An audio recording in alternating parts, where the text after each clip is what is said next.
My name is Lakisha McZeal.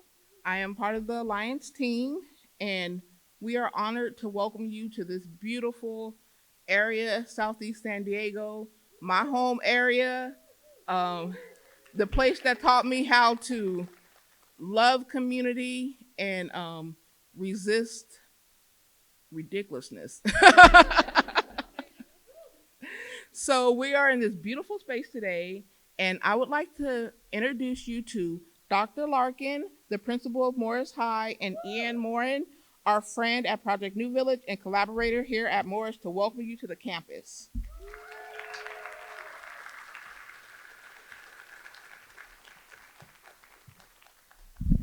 Thank you, Lakisha. Good morning. My name is Dr. Cynthia Larkin. I'm the very proud principal of Morris High School, and I am very honored that Morris was selected as the host site for the fifth annual gathering this year. Last month, when I had an opportunity to take Lakisha and Margaret on a tour of the school, and as we were touring the site, Lakisha was very impressed with some of the great things that are happening here at Morris High School that are really in alignment with the mission and vision of the San Diego Food System Alliance. So she asked me if I would share a few things that are happening here at Morris High School, so you all had a better understanding of kind of like what's happening here at Morris. So I'll first start with you are sitting in our state of the art performing arts center, affectionately known as the Tiger Parr Theater. It opened in August of 2024, so it's only been open for about a year. And I feel very blessed to be able to open this space up for community use. A little bit about myself is this is my 9th year as principal at Morris High School. I also taught here for 14 years. Some of my students are actually in the building. I have Kelsey Daniels, who was a former student of mine.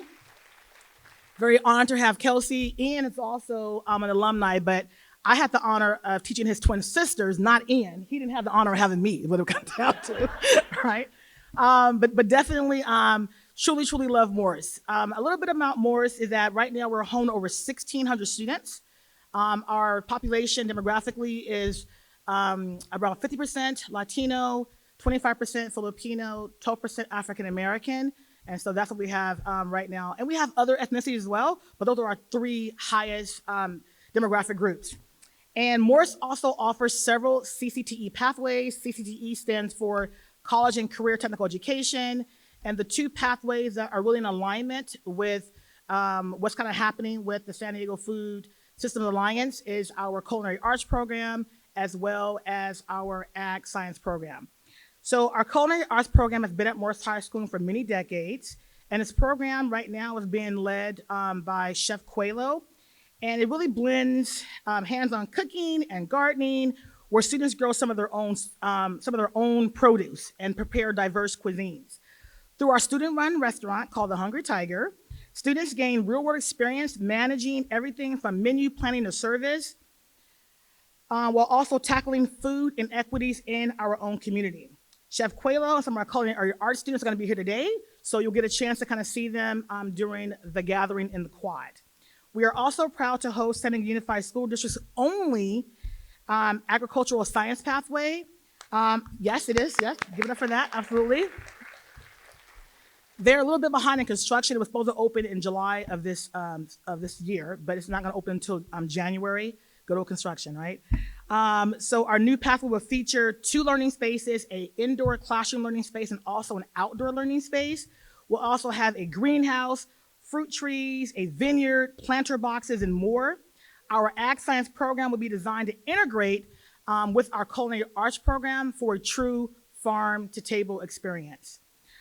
Yes, give it up for that. Morse has also been blessed to partner with Project New Village. So with the support of their grant, Morse's garden is being renovated, and Morse alumni Ian Moreland has been phenomenal. He's going to talk a little bit about the garden in a minute. He has put a ton of work into our garden, and has also been leading community garden cleanup days on Saturdays, where we have community members come out, as well as our students who are serving like Saturday school. It's not always bad. Saturday school has changed. So it's not always the students that aren't doing well. No, it can be for enrichment. So we have students who come out specifically who want to give back and want to be part of the garden. And so they've come out to also support. And so they've been helping to renovate our garden.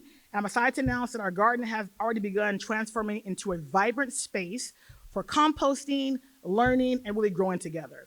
So I'm gonna go ahead and turn it over to Ian, and then I'll close him out in a minute. So Ian, come on up.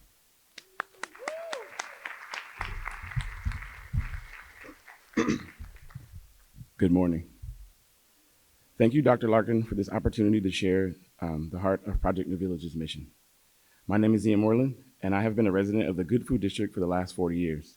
What is the Good Food District? Where is the Good Food District? Well, let me tell you, you're here now. The Good Food District is the greater southeastern San Diego and the few surrounding neighborhoods. These neighborhoods are often referred to as food deserts or suffering from a food apartheid, meaning they were designed in a way that creates disparities in access to healthy and affordable foods. I have lived in the Good Food District all my life, raised right here in Skyline Hills. I am currently residing in Encanto Heights, where my partner Nichelle and I are creating a small urban farm homestead. In 2022, I became the groundskeeper of Mount Hope Community Garden, and 18 months later, the gardens manager, and I'm now managing 5 gardens for the Project New Village across the Good Food District.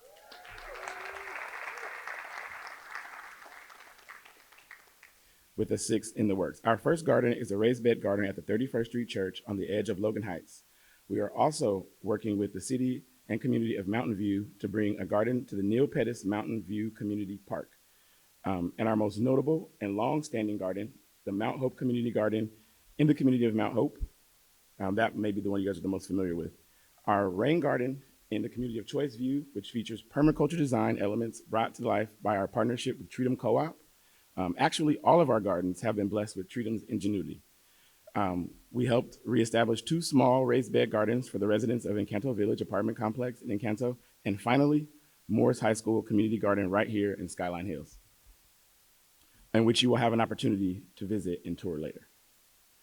Our mission and our mission statement is to serve as a catalyst for resident-led community-rooted experiences that build stronger neighborhoods, improve the neighborhood food supply chain, stimulate collective investment in better health, and maximize the impact of investment to address social inequities. So, in alignment with this mission, we have partnered with Morse High School to help create and restore the school garden under their community designation. We are hoping to name it the Morris Edo Community Garden. The Edos were a Japanese family who once owned and farmed a part of what is now Morse High School. We are partnering with the school's culinary program, affectionately known as the Hungry Tiger. I have very fond memories of the Hungry Tiger. Yes, Tiger Muffins roll. And I believe they assisted with the food prep today. We will help students learn to grow produce that will be used in the culinary classes. A quarter of that produce will go to the Project New Village's Mobile Farmers Market. Our Mobile Farmers Market is here in the parking lot weekly, Wednesdays from 3 to 5. And it moves around the Good Food District of Southeastern San Diego, placing itself between the community and the grocery stores that are 1 mile in walking distance from our neighborhoods. Did you know that 70% of Southeastern San Diego is elderly? So our mobile farmers market are set up for times when elderly are generally the most active, allowing them to get quality produce locally and hyperlocally sourced from their neighborhoods. We are currently preparing to launch the Good Food District Club here at Morse High School, which helps encourage students to grow their own food, help them articulate their experiences of living in a community that has been systemically marginalized and provided addictive processed foods and questionably sourced produce.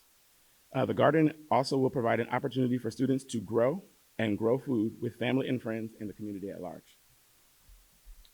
And I'll close with this. A few weeks ago, I was at the Mount Hope Community Garden with our intern Miguel, and we were weeding the garden, removing crabgrass, and I heard him chuckle to himself. So that's why they call us grassroots organizations, because they can't get rid of us. Thank you.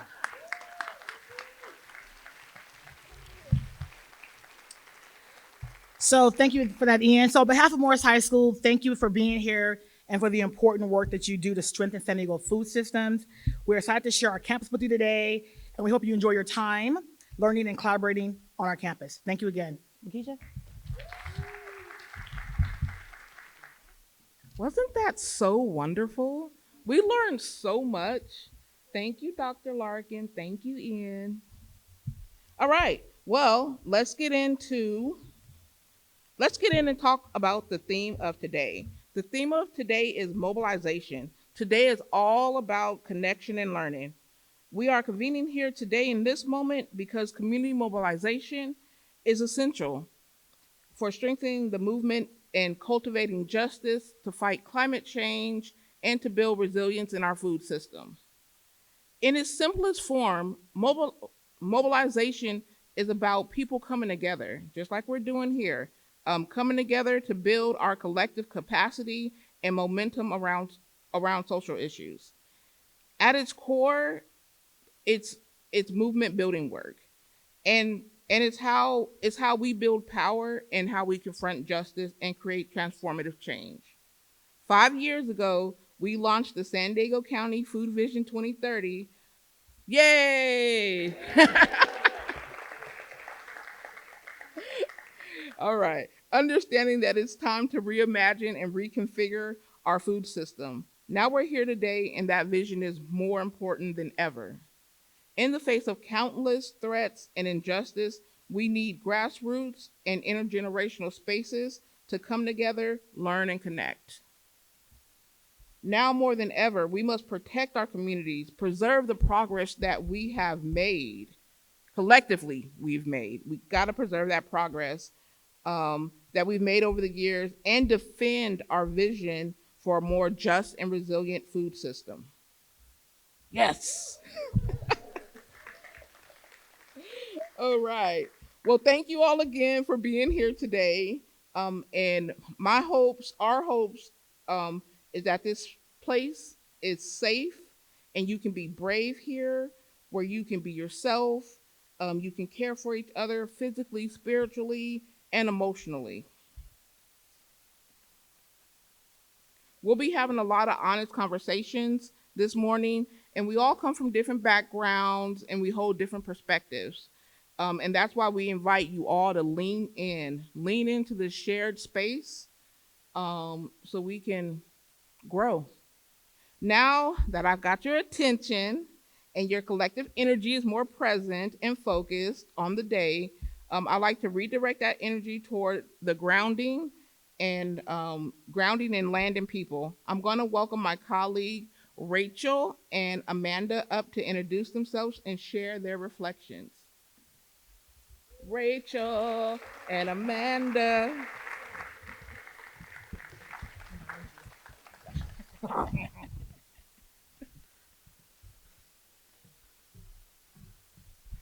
All right, well, welcome everyone. It's so lovely to see all your smiling faces. Oh, I'm just checking out who's here. Hello. Thank you for having us. I'm Rachel Oporto. I'm with the San Diego Food System Alliance. I'm Amanda. I'm from Pauma Band of Mission Indians. I'm Chalana. And we wanted to just take a moment to really ground in the land that we're on, in the people, and each other, to begin this beautiful day together. So we want to take a moment to really ground it and connect with the land, with Mother Earth, and acknowledge and honor the Kumeyaay, Luiseño, Khea, and Papeño peoples who have existed in harmony with Mother Earth since time immemorial, right here where so many of us call home. You've heard us say this before, our work in community is not separate from the land and from the people who are indigenous to where we call home, or even parallel.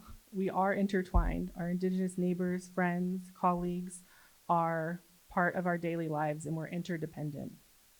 And what an opportunity it would be today and each day in the work that we're all doing in community if we could really step into that role of neighbors, of relatives, with a whole lot of grace and a lot of humility, and really show up authentically.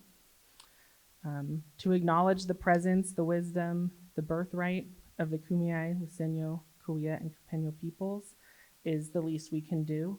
And what we want to talk about today is a step further than that, which is the genuine relationships, learning, and repair, which are just much more fitting. What we want to shine light on today is just how important lessening the distance between each other is. Our food justice movement and ability to mobilize for a better world is dependent on the relationships we hold, and we can't remain at a distance. The stakes are too high. Natives are not ghosts of the past. We are the heartbeat of this land, beating steady and strong beneath your feet. This land holds the stories of our ancestors, woven into every tree, every river, and every stone. As Native people, we live in a sacred reciprocal relationship with Mother Earth. We are taught that everything carries a spirit. When we gather, it's never out of greed.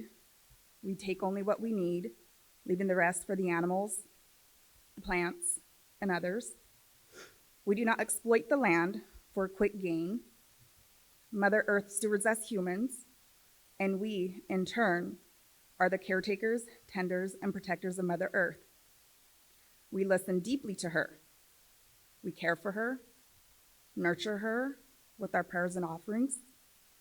As a farmer, I sometimes can't explain why a crop looks sad, even after checking all my notes. But often the answer is simple. I need to speak to the plants. Because as I said, everything has a spirit. And when we honor that spirit, the land thrives, and so do we. We must remember this as we move this work forward together, for this movement to thrive, for our communities to thrive. We must honor the spirits we live amongst. We have to lessen the distance between each other and become stewards of this land together.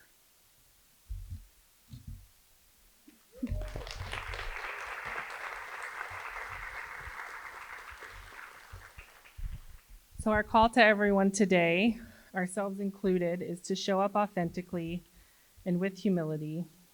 What is needed to build stronger bonds with Indigenous stewards of this land is reciprocity, trust, and shared commitment to build relationships that are resilient. And this is how we know we'll heal the earth and each other. And I think this is something that Amanda and I have figured out how to try to do together. Yeah. So our relationship, Rachel and I, as people and friends and as Native and non-Native, it was and has been built off of trust and shared visions for our communities. We said the harsh shit out loud. We leaned into the uncomfortable conversations, and for that, we are resilient. What I admire most about the Alliance staff is they don't just hear voices, they honor them. When the Alliance show up, they show up authentically and with purpose. And I didn't write this down, but I will say that, the theme of resilient relationships came up a lot when thinking about how to ground in today, because that's all I think about is we didn't run away from the hard conversations, and we said the things that weren't being said, and we still do. And that's how you can build that resilience and build a stronger community. And so today we're really here to remind each other in this moment that our work goes far beyond a land acknowledgement and instead lies in these commitments to resilient relationships, in our commitment to leading with humility and authenticity, just showing up authentically, and our commitment to Mother Earth. And let's have the hard conversations and let's name those truths, because we know we'll be better for it and our movement will thrive because of it. Thank you. Thank you. Well, now I'm very excited and honored to introduce our next speaker, Kelsey O. an artist, an organizer, a super baddie, and a scholar from Southeast San Diego. She's also an alum from Morris High. Her work centers on storytelling, world building, and DreamWorks as a tool for liberation. As a fat, black, queer, disabled film, Kelsey honors their ancestors and descendants by revoking consent from the failed experiment of white supremacy and dreaming up a world that affirms and brilliantly lives. When thinking about how we set the tone for today, when we're thinking about setting the tone for today, mobilization and storytelling, there's no better artist from the community to come to this space and do that. So please, let's welcome her to the Morris Tiger Paul stage. I'm so grateful to be here. Dr. Cynthia Larkin was my 10th grade English teacher. We were texting. I was like, it's going to be 20 years next month, and that's actually insane. But that's where I first sat down and wrote my first poem, right? But where I learned to world build and imagine was at my grandparents' house down the way. And I learned what it looks like to show up in the small ways that are big ways, right? My grandfather worked in construction, drove his truck and paved asphalt. And on the weekends when he had extra asphalt, he paved Black-owned business parking lots, right? My grandmother, without ever getting a check to be a foster mother, took care of cousins when they were in need of space, right? And so I learned what it meant to imagine ways of being beyond what they told us that we can do. And so this piece speaks to that. But before we get into it, I'd like to invite you to stretch, get in your bodies. And I like to do this thing where I turn audiences into guerrilla choirs, like they don't know that they're going to sing, but we're going to sing. And so as a way to get in our bodies and our spirits. And so it's a really simple mantra. I'm going to sing it. Y'all are going to sing with me. We're going to keep going. And then when I do like this, we're going to stop. That's my choir roots, okay? Okay.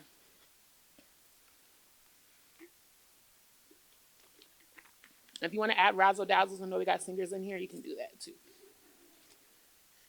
Dreaming is a revolution. Imagination's our solution. Y'all think you can sing that with me? Dreaming is a revolution.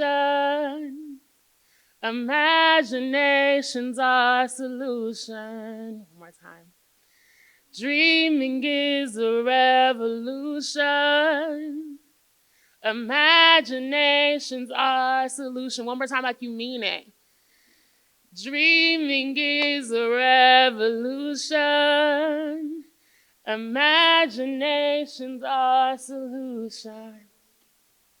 In 2020, as the world ended and began again, like so many others, I questioned everything. I rolled around in why and what now through apathy and despair, and then I ended up Sankofa boomeranging back to the basics. I remembered. I come from people who have imagined realities beyond the flimsy limits of possibility they were handed, and that magic didn't leave when they did. I remember that rage is a sacred indicator that something is wrong and invites us into action. That watershed and laying bare is necessary, and the soil nurtured in its aftermath survives to tell the story. So revolution asked me, what bloom am I willing to cultivate for the archives? Revolution is mutual aid. It looks like car washes and marches, public comment and poetry readings, and my grandparents never cooking in small quantities. So there was always enough to send a plate over to so-and-so's house. Revolution is intuitive, on some Harriet shit, leaning into the things that productivity think foolish, like naps and talking to God, trusting nature, and running downstairs proclaiming your people are free years before spirit makes tangible good on its promise. Revolution will not be contained to an Instagram live, cannot be measured in likes and shares and comments and awards. The revolution knows the significance of need to know, of sacred relationship, village beyond theory. The revolution will also take place in moments of radio silence, moving like lasagna, building railroads not for opposition's perception. The revolution crocks trauma response when it sees it. Remembers we are conditioned into abuse as normal and inescapable. Revolution knows that shame is a tool of the oppressor, and untangling with grace is the key to unlocking all the prison doors. The revolution lives beyond election season. The revolution lives beyond election season, stretches past defund and DEI policies.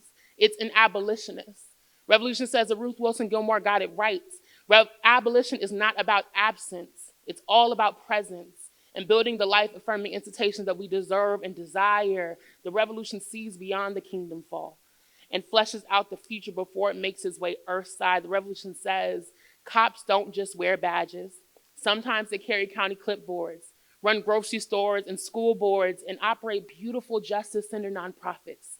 So the revolution says we must revoke consent from white failurism and all its raggedy, unlegendary children like anti-Blackness and transphobia and xenophobia. It's all ugly and unimaginative, and we can dream flyer than that.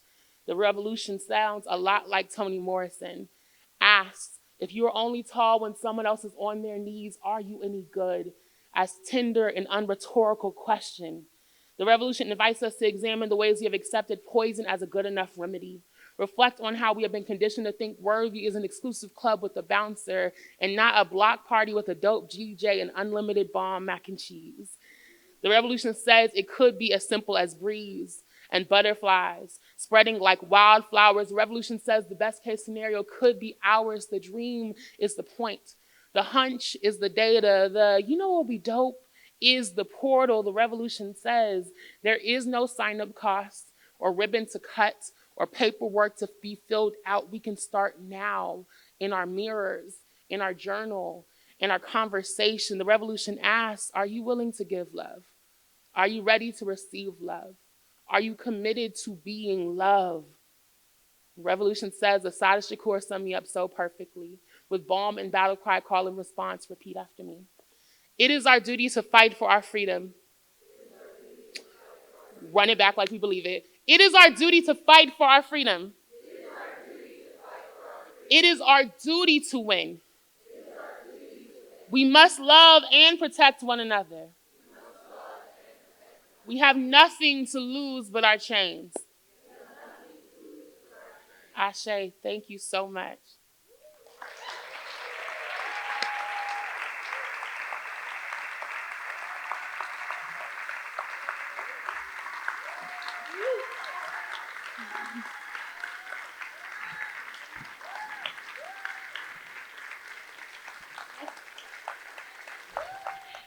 Thank you for grounding us in our hearts and for showing us and reminding us what is possible when we lead with love. Thank you. Hi, everyone. I'm Sona Desai. I am also part of the San Diego Food System Alliance. And I am also a part, like you all, part of the movement to build a more just world. So thank you for being here. It's wonderful to see all of your faces. So we are now transitioning into our program for the morning and are pulling inspiration from the historic teach-ins of the 1960s. This year actually marks the 60th anniversary of the first teach-in that was held at the University of Michigan in March of 1965 in response to the Vietnam War. Within months, teach-ins had spread from a single campus and 300 individuals to over 100 college and university campuses across the country, mobilizing tens of thousands of people and birthing a powerful anti-war movement. So I'll say that again, from 300 individuals and a single campus in 2 months, over 100 colleges and universities and 10,000 individuals in protest of the Vietnam War. That's mobilization. The concept of teach-ins, however, was not new. The history goes back even further to the civil rights era of the 1950s and early 60s. At the time, the term teach-in had not been named yet. But the strategy of using education as protest was very much alive. Civil rights activists held community meetings, workshops, and freedom schools to inform and build power. Historically, teach-ins were about occupying space, expanding knowledge, and taking action around social issues.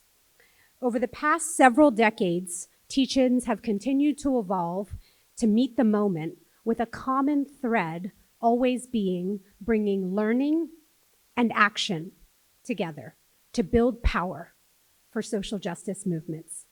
Today, we are drawing inspiration from this tradition. It is fitting that we are here at Morse High School, a home for education and connection.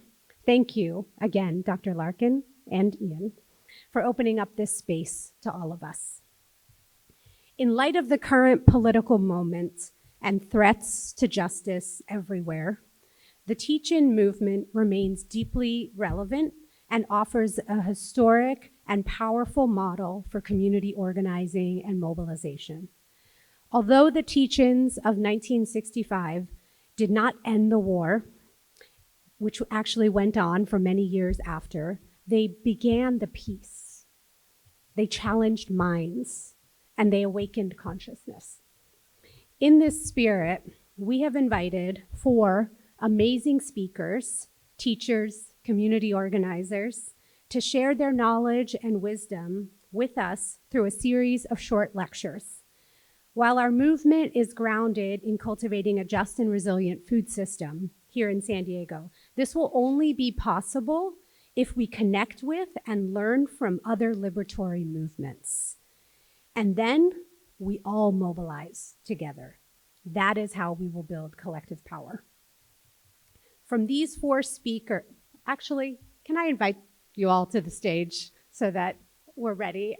So I will announce you all, but come on up as I'm chatting. From these 4 speakers, we will learn about the movements for human rights, Black workers, a just transition, and a solidarity economy. All of these movements are deeply connected and at their core seek to honor each person's humanity, self-sovereignty, dignity, and agency. It's an honor to welcome our speakers. Thank you all for being here with us. Across the stage, we have, not in this order, actually, let me do it in order. Okay, across the stage, we have Khea Pollard, founder and co-owner of Cafe X and builder of economic resilience, leading guaranteed income programs across the region. We have Brisa Johnson, executive director of San Diego Black Worker Center, a home for Black people to build Black power and create their own seats at the table.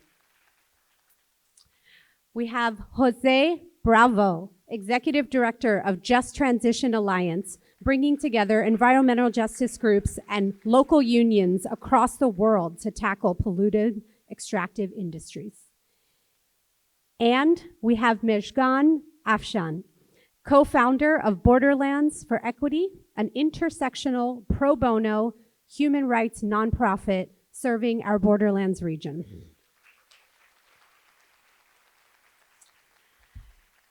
You will learn more about each of them through their talks, can also find information in your programs.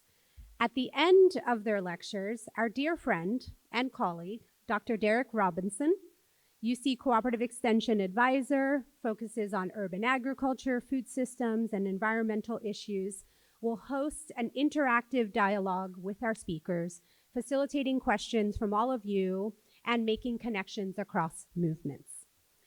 In your program, there is a QR code where you can submit questions for the speakers throughout their talks throughout the program. And if you aren't into the QR code or the digital option, we also have a mic right here in the front of the room, and we encourage you to come on up and ask questions. Don't be shy, come on up. The way that we learn and grow together is actually having interactive dialogue, and that's what was unique. What is unique about teach-ins is that interactive dialogue. So come on up and ask questions when we're done. Our hope for this part of the program is that you are challenged and inspired by our speakers, and that you walk away with a deeper understanding of the current moment and the challenges that are facing our communities here. We also hope that you feel a sense of togetherness and a feeling that you are not alone. Look around you. I'm certain you'll find a face that looks familiar and loving and that you want to get to know more. There are so many people here in this room and also many people here in spirit and here and beyond. And they are all working toward justice. Our movements are connected. We are in community, and together we are powerful. And with that, I would love to welcome our first speaker, Mejgan, to get us started. Good morning, salam. Thank you so much for having me, and thank you to Dr. Larkin, thank you to Lakisha and Rachel, and to all the wonderful organizers that made today possible. This is such a beautiful campus, such a beautiful space to be here in community with you. And I love the fact that our wonderful Queen, Kelsey, went first this morning, and I cannot follow you up, Queen. That was absolutely amazing. And one of my favorite spoken word artists and organizers and activists in her own right. It is such an honor to share some of this community with you this morning and be inspired by you.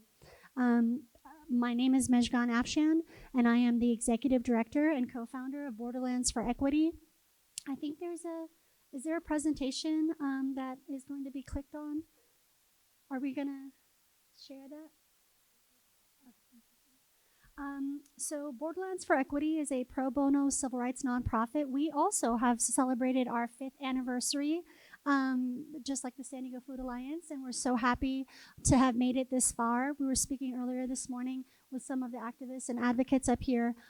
It does feel like it's been 5 decades. It's not just 5 years. So much has happened, and Borderlands is born out of a need in our community to be able to show up for ourselves as organizers and advocates and people who work within civil rights and human rights. We saw that many people like ourselves are oftentimes exploited and taken advantage of, and it's super important to understand the importance of these kinds of services to our community, and being also in that vein anti-apartheid, abolitionists, and making sure we're working towards a more just community. So Borderlands for Equity is a pro bono civil rights nonprofit. We started 5 years ago, and we're here to support those who have been discriminated against on the basis of race, religion, ethnicity, sexual orientation, political orientation. And we continue to not just show up for community, but we also create referrals if somebody needs support and services to be able to access something that we can't provide. We always are able to provide a warm handover to be able to have them with trusted partners we know that will provide the services we cannot. And we focus on advocacy, education, civic engagement, community, and youth building. And this is a picture from the Black Lives Matter protest in La Mesa. I took this picture. Another wonderful advocate and civil rights queen is Tasha Williamson, who's here in the forefront. And this is what happened in La Mesa. Does anybody remember the Black Lives Matter movement and what happened in La Mesa and the incredible movement that was mobilized? It is so important in this moment to realize so many of our issues around law enforcement and ICE did not just appear in the few last months. It's been an ongoing problem with organizations working for so long against these unjust regimes.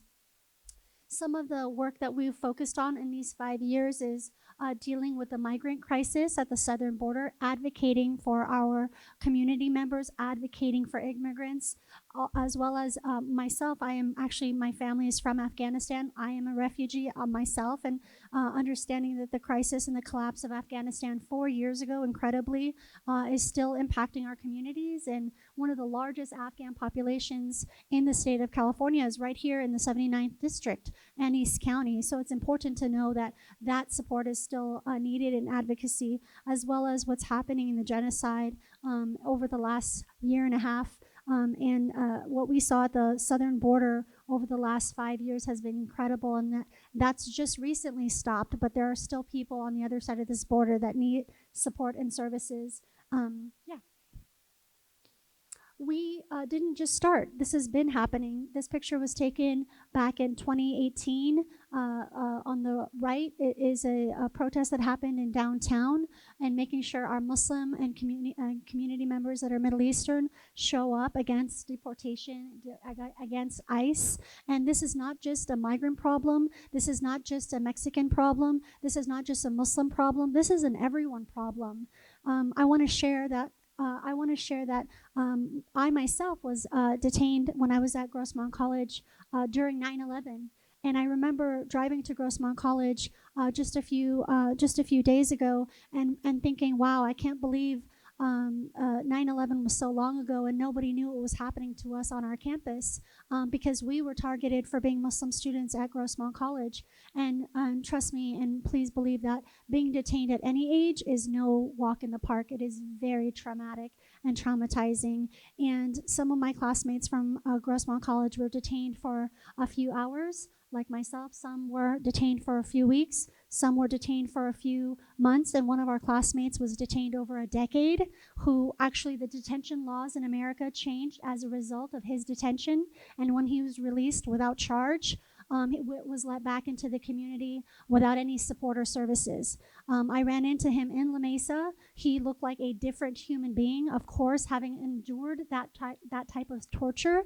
And it is critical to understand that our work is intrinsic to the humanity of us all. It is not just one type of person that is being targeted in this moment. And being anti-apartheid in this moment is probably one of the most critical things you can do, because after all these years, apartheid was fought and was dismantled, but it took 7 years of planning, of protesting and boycotting. And the woman who started that protest, that boycott against South Africa, her name is Miss Caroline Hunter, came to our 5-year anniversary celebration here in San Diego that we had in April. And she shared with us, it took 7 years. These fights don't happen overnight. They're not won overnight, but we can do it only when we do it together and in collaboration and in coalition. This is one of the protests that we attended at the southern border, and we are absolutely in support of our indigenous siblings on this Kumeyaay land, and will continue to work alongside to support them and to help them and to show up in solidarity with them, because we are on their unceded territory. And I think it's important to bring that up in any civil rights or human rights issue. And when somebody says to us, oh, this isn't the America I know, and I've heard that a couple of times this past few months, oh, this isn't the America I know. Actually, this is the America it's been since the day one. We've had this. Whether it be removing indigenous peoples from their land and separating families, whether it bringing enslaved peoples to and then separating their families, this has been part of the MO since day one of this country, and this is part of our work of dismantling, and as Kelsey beautifully put it, reimagining beautifully what we can be able to do with our time, with our resources, and with our vision. Because what we're living in this moment was someone's vision. What we're experiencing in this moment is somebody's imagination. And so that which is to come is up to us to change. We must reimagine it for us to be able to to dismantle these systems that no longer serve us. This is at the port of entry in San Diego. We had a coalition of folks come, and as we know, so much of the work that we've done and poured into at the southern border has now become quieted. I think a lot of people think, well, there's not that much happening at the border. You would be wrong. There's a lot happening at the southern border, and the port of entry is probably one of the most critical pieces of what's happening in San Diego County, because many times since January 20th, people have been removed without process and removed directly to the port of entry. And people do not realize that this is happening to folks without even process. People don't even know where their families were and where they are. And they continue to be sent by ICE and others to the port of entry to be forcibly removed.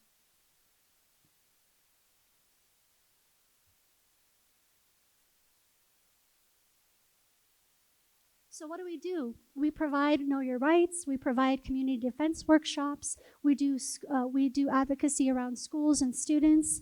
Neighborhood Solidarity Collective, which is our newly formed and rebranded rapid response. We also provide business Know Your Rights around ICE and coalition building. Something to note about the student protests. I want to share something that happened earlier this year. And we were just talking about it this morning with my friend Don. The Grossmont Union High School District recently laid off 60 of their counselors, librarians, and their psychologists. Did anybody hear about that this year? Show of hands. Awesome. So they've been terrible when it comes to their students and what they've wanted. And the students approached us to provide a Know Your Rights for them. And the Know Your Rights, I've done a lot of Know Your Rights in my day, and I didn't know how well or what they were going to, end up doing with this information. They ended up organizing a 11 campus walkout on March 11th. 11 campuses, all the teachers, all the administrators, all of the students on the same day at the same time, and not one person was arrested. That is incredible. The spirit of organizing, the spirit of mobilization, the spirit of civil rights is alive, and our young people know what this means, and they will not sit quietly while their rights and while their institutions are being dismantled in the worst of possible ways, and many times in order to grandstand for this president and his cronies. So this was the ICE raid in El Cajon. Did anybody hear about the ICE raid in El Cajon? Awesome. And on January 20th, we had, of course, a horrible day. And then a few months later was the first ICE raid of this administration. It actually happened in El Cajon. And over 100 ICE agents showed up to the location on North Magnolia in El Cajon. And they were wearing military fatigues and weapons. When we were called as organizers, whether they were attorneys or advocates or folks that have been mobilizing on the ground, when we showed up to that site, we had no idea what would happen. When we arrived and we saw some of these men were wearing night vision goggles in the middle of the day. And the ICE raid took from between 12:30 until 9 p.m. at night. Some of those people, 40 people were initially detained, and 17 were initially detained, and then 17 were eventually sent to either detention or deported at the southern border and forcibly removed. Some of those people were not offered food or water or even the medicines that they needed for that day. Can you imagine? When people ask, well, what is an ICE raid like? Well, they came in with a warrant, and the warrant had the owner's name on the warrant from an actual judge. And so they were investigating the owner of this establishment for fraud, and they ended up happening to find all these people there. Some of those people, these are people that have been working there for 15, some of them 20 years. It is outrageous. If you would have seen the mothers, the daughters, the nieces, the sons, the brothers, the coworkers that were breaking down and saying, what do we do? How do we help them? And this feeling of powerlessness, this feeling of ineptitude and hopelessness is very powerful, and that is what they want us to feel. And chaos and confusion is the intent. It is the delivery of what they're doing to cause isolation and cause not wanting to, engage in anything. But we have to rise above it. We have to become almost, I don't want to say resilient. I want to say heroes for ourselves and our community members, because at the same time that they are attacking us, there are people that are actually not able to leave the home. They're not able to go grocery shopping. They're not able to go to school. And we've seen these folks and these people continue to withdraw from public spheres, whether it be school, whether it be backpack giveaways, whether it be food distributions. And that's the scary part. How can you fight for your rights if you're hungry? How can you fight for your rights if you're sick and you can't go to the doctor? And so it's really critical to know that our region is really in part, kind of the heart of what's happening in America. It's a reflection of it's a microcosm of what's happening in America in this moment, because I don't know if many people know, the border czar, Tom Newman, is actually from El Cajon. He lived in El Cajon for 30 years. And so there's many people that believe that he may be grandstanding in this moment, and people in El Cajon are trying to grandstand in this moment to be able to get attention for what it is that they're trying to show the administration. So what does showing up look like? Sometimes it looks like donations. Sometimes it looks like time. The most valuable thing we have is time. Sometimes it shows up like going to court hearings or walking people to, their court check-in. Sometimes it looks like walking people to their school or to their work, depending on where they are in the city that you live in. The top picture is a patrol, driving by, walking by, being able to have people patrol their neighborhoods and their areas. And it also shows up like food security. Food has been impacted by this administration, and resources are being impacted for families that are continuing to be marginalized. We need to be able to address it and be there for them. So it's our time to stand up. Will you join us? Will you take up this fight? Will you support the work that's happening on the ground? Let me ask again, will you support us?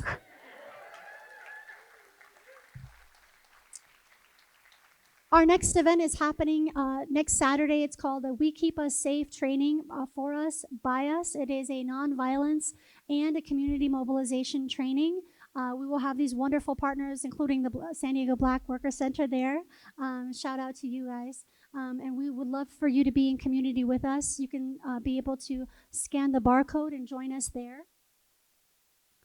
And thank you for allowing us to share our work. We appreciate you, and we appreciate everything that's happening here. And if you have any questions, please feel free. And don't forget, there is a hope, there is a way. As long as we show up when we're here, we can be able to make a change because we're alive, and that is a gift, and we are not going silently into the night. Thank you so much. All right, and next up will be Brisa Johnson, the Executive Director of the San Diego Black Worker Center. As a performer, I feel reluctant to ask everybody, how y'all feeling?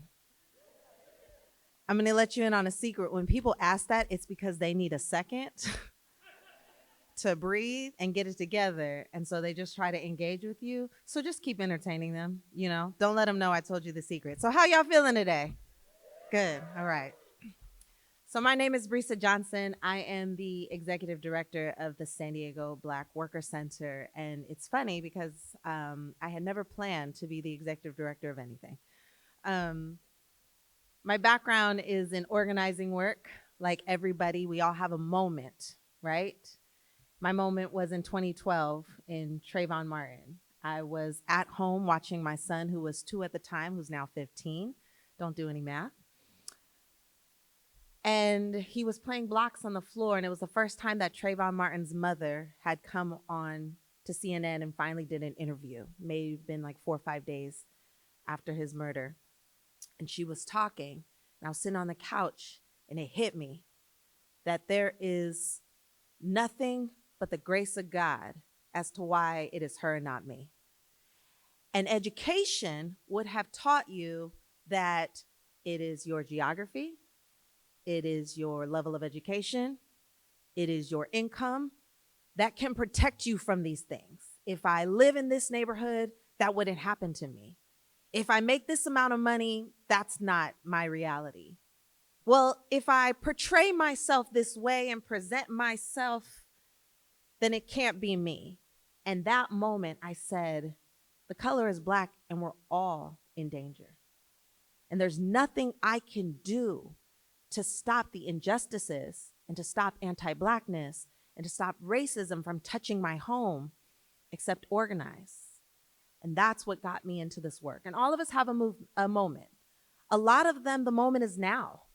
Watching what is happening to our communities, watching what is happening in Palestine, watching what is happening to our undocumented brothers and sisters, our immigrant families, right? And the Black Worker Justice Movement is also one of those moments. And so when we started the Black Worker Center, we obviously came in with the idea of creating a home for Black people to build power and basically create their own seats at the table. We are tired of going into jobs and asking for dignity and respect in the workplace. We are tired of going into places and asking for a livable wage and asking for our overtime that we worked for and asking for our time and a half that we've already gained, right? And so the idea of the Black Worker Center was to create a space where Black people had to stop asking for the things that they rightfully deserve as workers through worker rights, through worker laws, through the dignity of the workforce, and create a space where we could build the advocacy to demand the rights that we so deserve.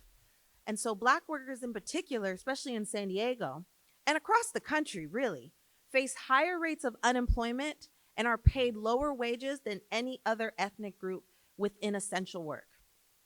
We see how systemic racism and labor discrimination continue to widen this gap, making it impossible for Black people to sustain themselves, even working 40 hours a week. And all of this goes back to slavery. Free labor, right?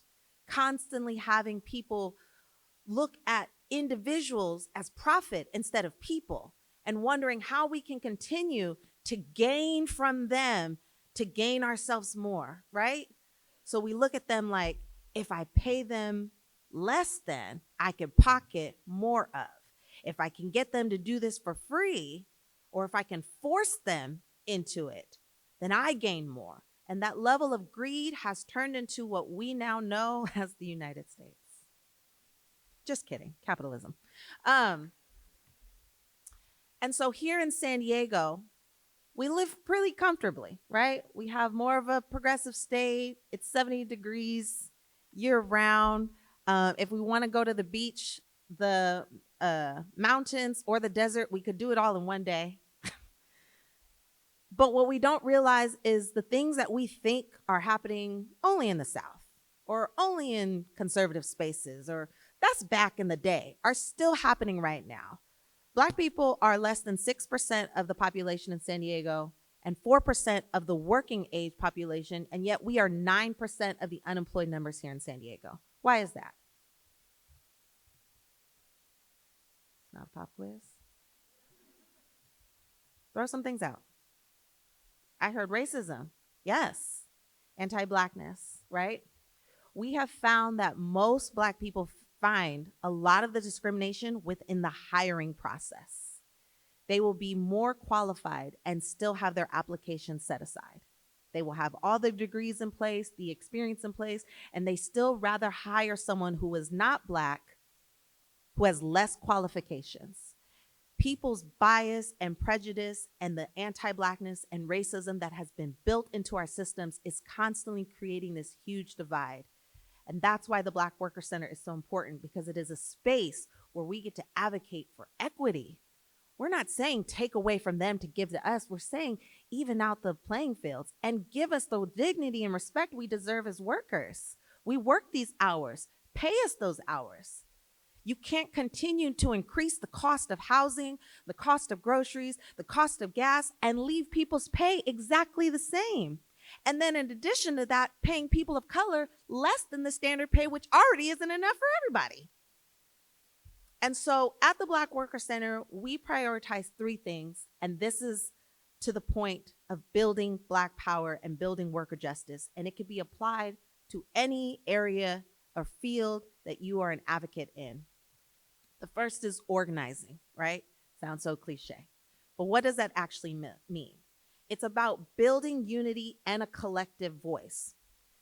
Joining worker-led organizations, joining unions, joining committees, those are so important, because having people that you can identify a shared issue with, whether it be workplace safety, higher pay, discrimination on the job, and then develop common demands together, creates pressure and people power that is going to be the only thing that shifts the minds. We can throw statistics out all day. The reality is people don't care. When you read on the news, 13 gunned down, you mourn, and then you go to the next, right? It doesn't move you to move. And that's not because you're not a good person. It's how it's designed. But when you invite people in to think innovatively, and when you invite people in to start envisioning what a workplace could look like, where there is a work-life balance, maybe we have childcare available on site so parents can focus and not have to pay $1,000 a month, right? We can start envisioning a workplace, and that brings people in, right? If we're hearing about, God, they're experiencing how much what's the percentage of discrimination? Oh gosh, they denied them they took away their breaks. That's so sad, right? But when you invite workers in to start imagining what the workplace could look like, That's how you organize. That's how you mobilize. The second is education. Again, cliche, but leadership development and really understanding how the laws work and how the system works is a power that you have. It is another tool in your belt to continue to fight the systems, because off top they're gonna be like, oh no, actually you're not allowed to pump at work. You'd be like, actually you're supposed to provide me a space and I'm supposed to stay on the clock, and it's supposed to be a clean, safe space with a locked door. So I will be pumping here and you will be paying me for it. You got to know the law, because if they can, they will take advantage of you. Absolutely. So prepare yourselves, educate yourselves, and then train your workers in storytelling, train them in negotiation, train them on public speaking, and understanding their contracts and policies as well. And the third thing to building power is strategic collective action. There's this poem from a pastor in 1946. It says, "First they came for the communists, and I did not speak up because I was not a communist. And then they came for the socialists, and I did not speak up because I wasn't a socialist. And then they came for the trade unionists, and I did not speak out because I was not a trade unionist. And then they came for the Jews, and I did not speak out because I was not Jew. And then they came for me, and there was no one left to speak for me." We have got to get back to collective responsibility and collective action. Our tactics have to be in unity. You have got to find community, whether it's a worker rights group, whether it's a PTA, whether it's your neighbors. How many of you know your neighbors' names? Oh, that's a good amount. Oh, okay. Defeat my purpose. That's making me look bad. No. But it's crazy how many people I've met who don't even know who their neighbors are, who live in complexes and don't really associate. That's community. And it's also important that we start taking these really great conversations and dialogue that is happening online back into spaces, back into the coffee houses, back into the libraries, back into your living rooms, back into the churches, back into the PTA meetings. We cannot keep scrolling and thinking somebody is going to save us. And we have to remember that what is happening to one will soon happen to us. You can't keep thinking that what you are seeing is not going to touch you. And we know that as people, Black people, and workers who are constantly dealing with corporate America, corporate greed, racism, anti-Blackness, that nobody is coming to save us. It is going to take community. It is going to take collective action. And so I invite you all to take action, whether it be in your neighborhoods, whether it be in your churches, your schools, whether it's joining the Black Worker Center on Saturday, September 6th for the San Diego Black Worker Summit. It is free childcare, free parking, free food, free education, free keynote, free performances. Small plug there. I invite you to be part of whatever moves you. If it's worker justice, call me. I'm here all day, and I would love to see you on Saturday, September 6th. I'll give you the QR code. It's fully free. Just come for the child care and take a break. I won't say anything if you're on your computer working and the kids in daycare. I get it. But get involved. Don't just see it. Don't just mourn for it. Mobilize for it. And remember that if you don't speak up now, there'll be no one left to speak up for you. Thank you.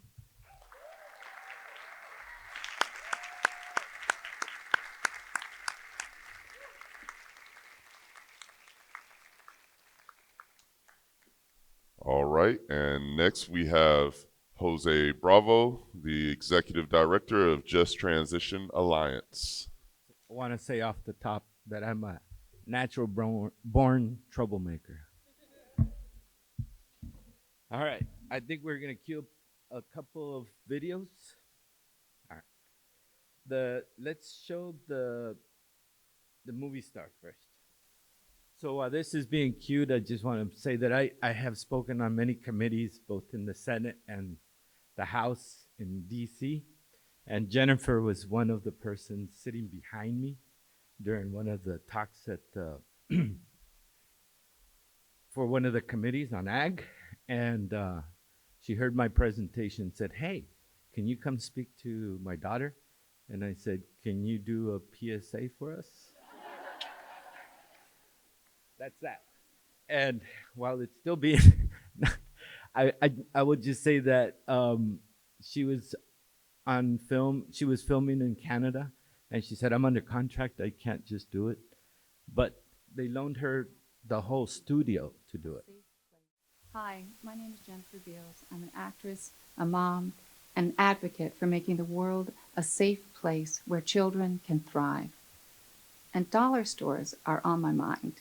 A new report found at least one toxic chemical in nearly every product tested from dollar stores. Chemicals linked to learning disabilities, cancer, and other serious illnesses. I'm fortunate that I can choose to shop at different stores, but many dollar store customers don't have that luxury.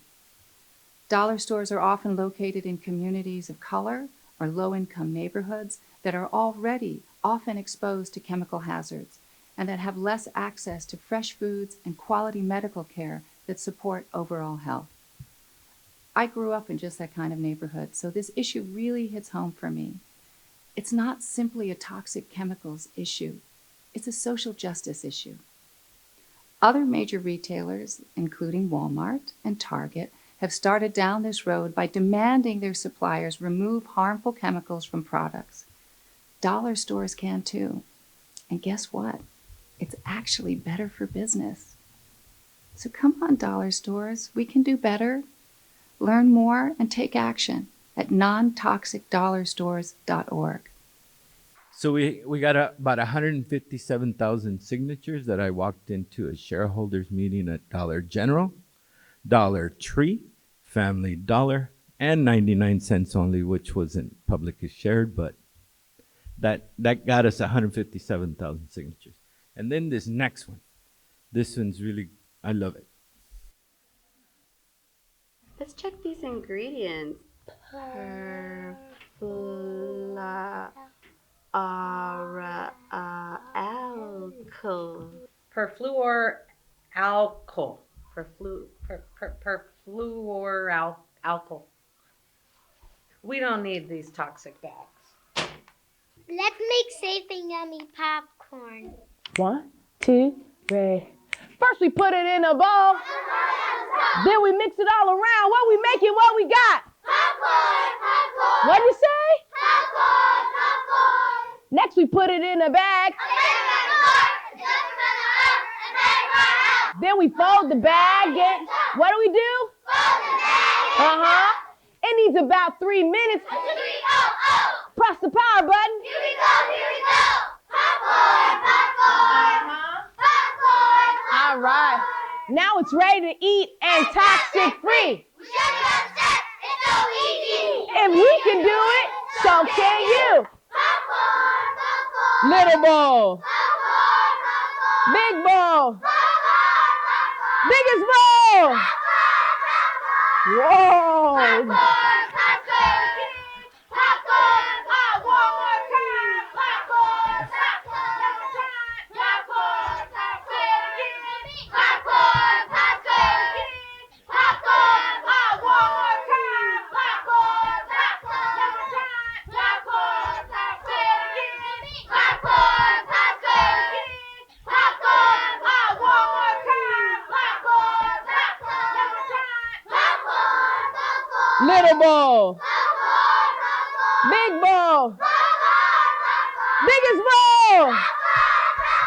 Whoa. This is the best popcorn I could ever make. Right. So that was students from a school in Oakland that participated in this, and we basically found very, very, very high amounts of PFAS chemicals in microwavable popcorn. So fast forward, we just did testing again, and we found 0 after about 4 years. So Act 2, Orville Redenbacher, all the other popcorns, they do not have PFAS chemicals anymore, which is a good thing. All right, so I wanted to mention a couple things. First of all, buenos dias. So I was born right across in Tijuana, and my parents worked the fields of Fallbrook. And back in those days, there was not a lot of services, so a lot of people from my generation, I'm 62, a lot of people from my generation were born in Tijuana while their parents worked here in the fields, right? Because it was cheaper, and people spoke the language, and if there were complications, it was easier to deal with somebody that speaks your language. So 40 years later, after living in El Cajon and downtown, towards downtown, North Park, 40 years later, I bought a house in 6 months ago in Fallbrook. Why is that important to me? Because my parents literally made ranchers rich there and got very little for it. My father was from Michoacan, my mother from Jalisco, and my father would tow a tractor with a 500-gallon drum and chock full of ortho products. And I would sit on the 500-gallon drum. That was my daycare. Okay, that's the reality of things. That was my daycare. And talking about Border Patrol, the sector chief, his name was Mike Hansen. Back then, used to come to the house and tell my father, the sector chief, José, we're going to be looking in this area, have your men and people working on this area. Different, right? And then he would buy tortillas for my mother. Much different. So, what was the chemical that my father was spraying? My father never knew. But in fact, what he called it was medicine. He would say, let's mix the medicine. Why? Because he thought that he didn't have to do as much work on weeding. The plants would have better yields because of this medicine. So at age 15, I came to San Diego. My brother was a teacher at San Diego High School.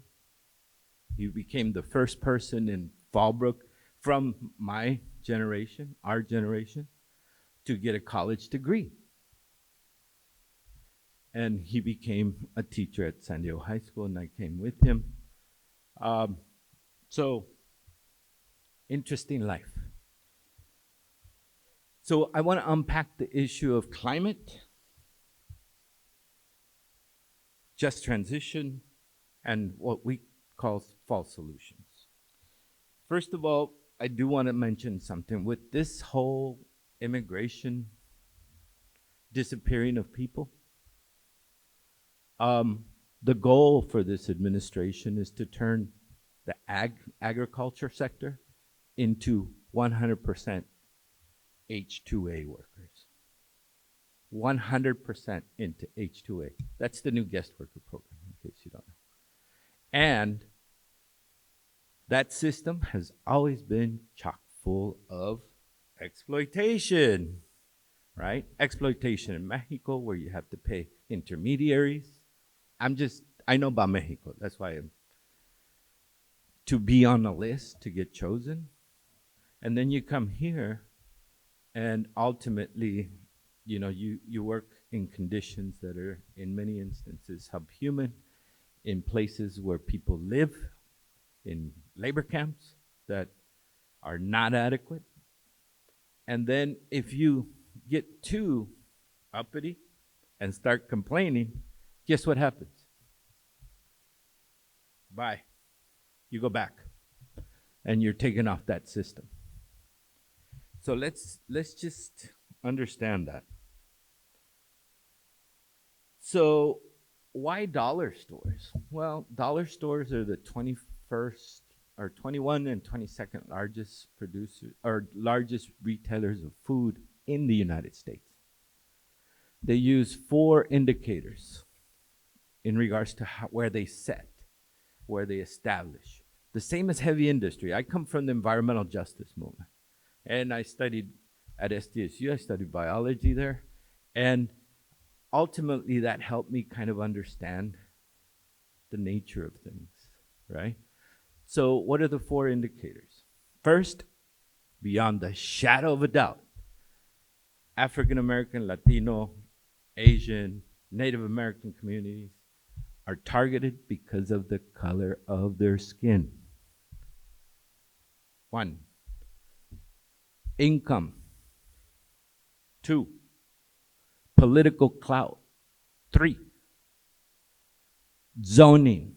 4, that means that you could have a school right next to an industry that is polluting massively. You could have a school, a daycare center, a house.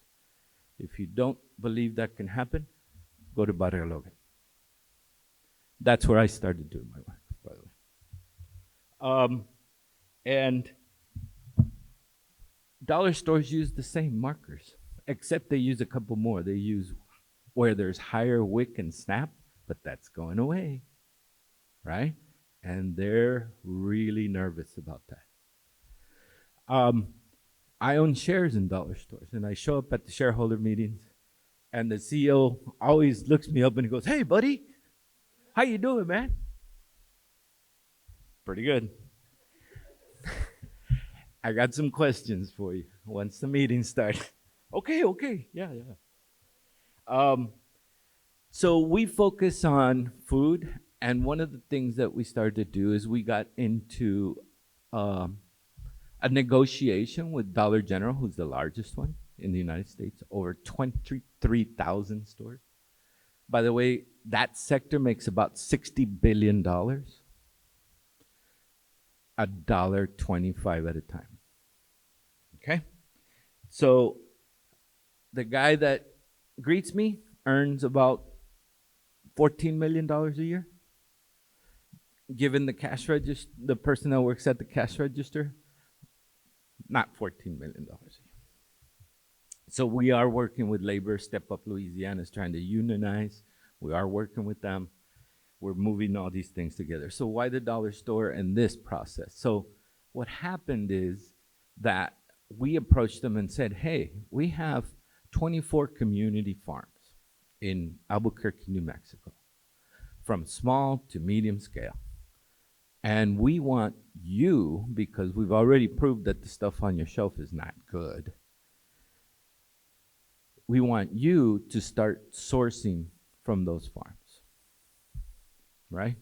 We're in the middle of those negotiations. No, not even in the middle. We're towards the end of those negotiations. We're haggling around price point at the moment. But what that's going to do, it's going to set a model that we want to go national. Okay? That's what we want. That's the target that we're aiming for. And we want folks here in San Diego with community farms to also put that on the shelves, right? So I went to the CEOs and to the boards and stuff, and I said, look, you're literally putting locally people to work.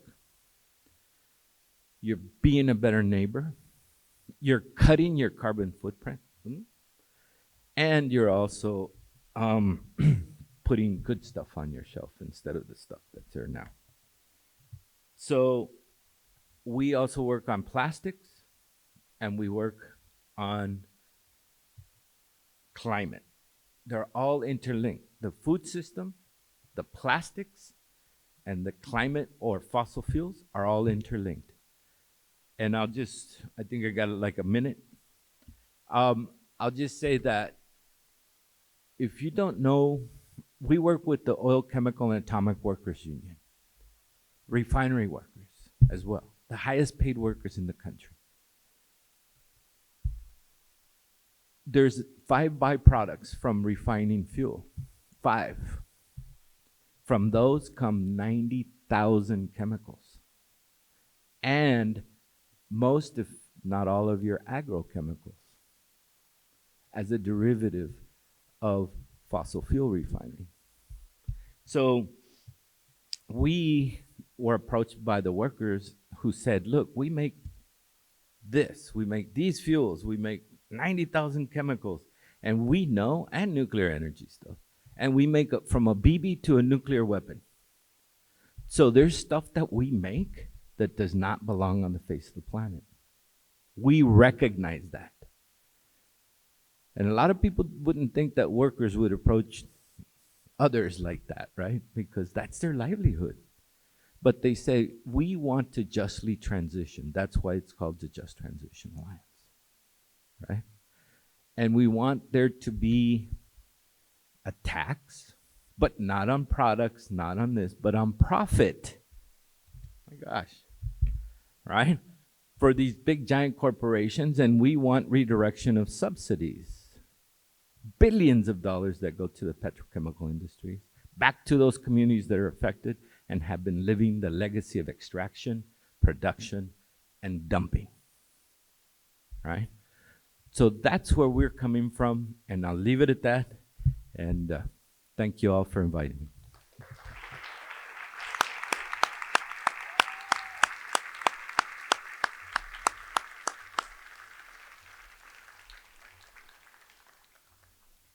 All right, next we'll hear from Khea Pollard to talk about a solidarity economy. I'm happy. I'm really excited to look out here and see so many familiar faces, folks that I don't yet know, people who are waving, who maybe I know. I can't see that far. So I don't know who that is. Is that Miss Cynthia? Ah, yes. Okay. Mother, hello. But I'm always happy to come and participate with the Food System Alliance. And this year's theme is incredible, appropriate, and timely. And I will start by sharing a little bit about myself. And I'm kind of, I don't know, I do a lot of things. So my start was actually in public policy. I am from San Diego. I'm a native. I was born and raised, and I didn't go to Morse, but I did go to SCPA. And we're cousins. And I grew up around and in this community. And when I got to public policy, whole nother world, because I grew up, wanting to represent my community. I wanted to represent Black people. I wanted to represent these communities that we don't often see in positions of power influence. And when I got into public policy as a health and human services policy advisor at the County of San Diego, I think I was the only Black person at the time. I think that I was the only one for quite some time serving an elected official.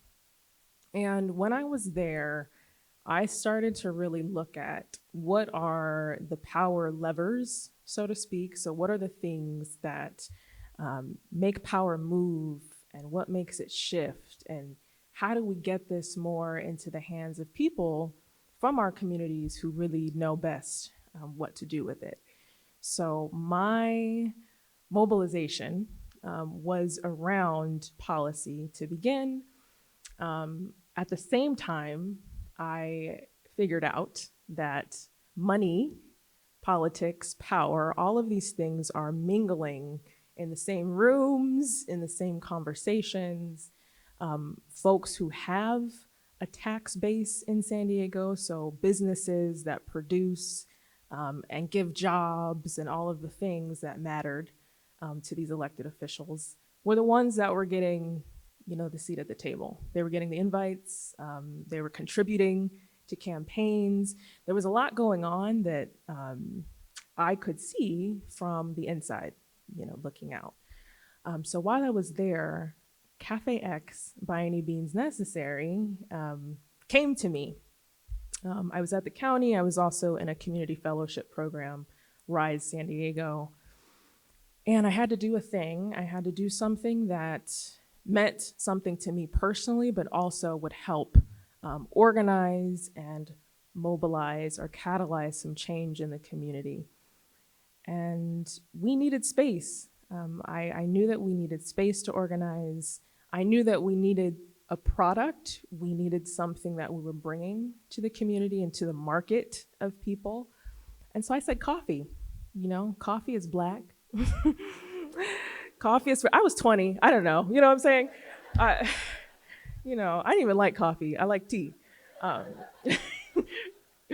But I learned a lot, and I grew an appreciation for coffee and the origins of coffee. And we made a blend, and that was our house blend for some years. And we've been around for 7 years. We did just close our storefront space in Sherman Heights, but we are clearly still engaged in the movement for cooperative development. And it's important to say Cafe X is a co-op.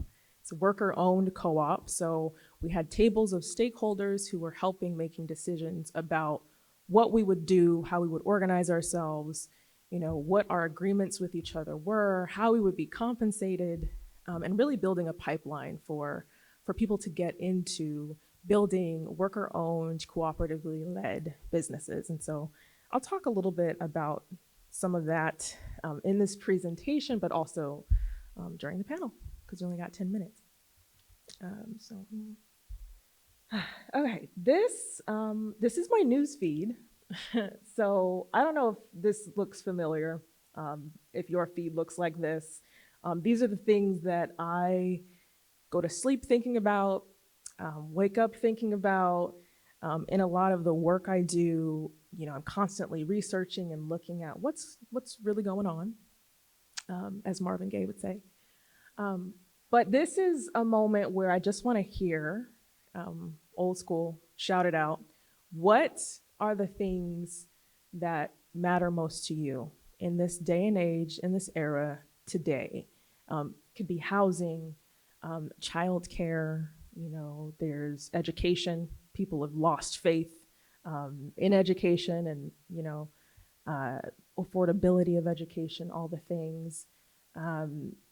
Healthcare, that's a big one that comes up quite a lot. Access and affordability. There's so many things that you can choose from, but I just want to hear so I can take some notes. What do you care about? Civic education, great, okay.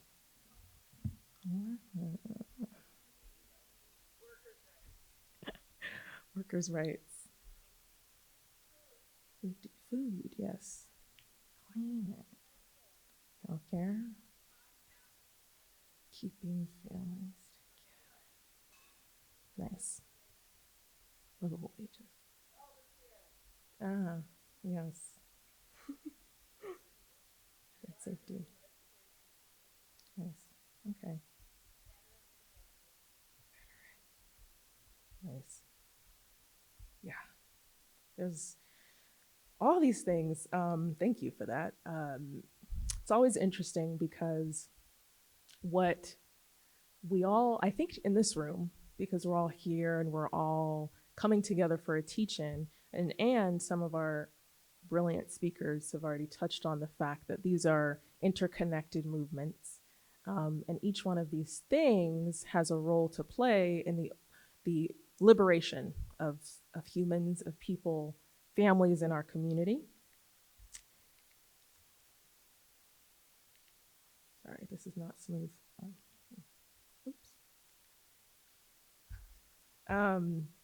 Great, so your poll is somewhat like this poll here. I think this was Pew. Pew did a research poll this year, actually, I think it was February, 2025, and it was just asking, just a sample of people all across the country, what are the things that you care most about in this nation right now? What's top of mind? And what's intriguing is that a lot of those things have to do with economics. And economics is kind of the underlying thread that connects all of the issues that are actually up here. But also there's like 4 more, plus the things that you all have shouted out. And some of these things even fit in these buckets. So you see, people are concerned about money in politics. Yes, as was I. The affordability of healthcare, big thing. Inflation, so the ability to afford the things that you need. The federal budget deficit, Democrats and Republicans working together. Well, I'm worried about that. The number of Americans living in poverty, big. Drug addiction, the state of moral values. So I think yes, all of this. And I only need to actually focus on the top 4 because everything from those 4 follow, in my humble opinion. But when I think about the economy and our economic system, what I'm really talking about is the dynamics of how we engage with one another, how resources are meted out, and where power and influence reside. You know, does it reside in the corporate echelon, or does it reside in self-managed, worker-owned, consumer-owned businesses and organizations that are closer to the problems that are listed here?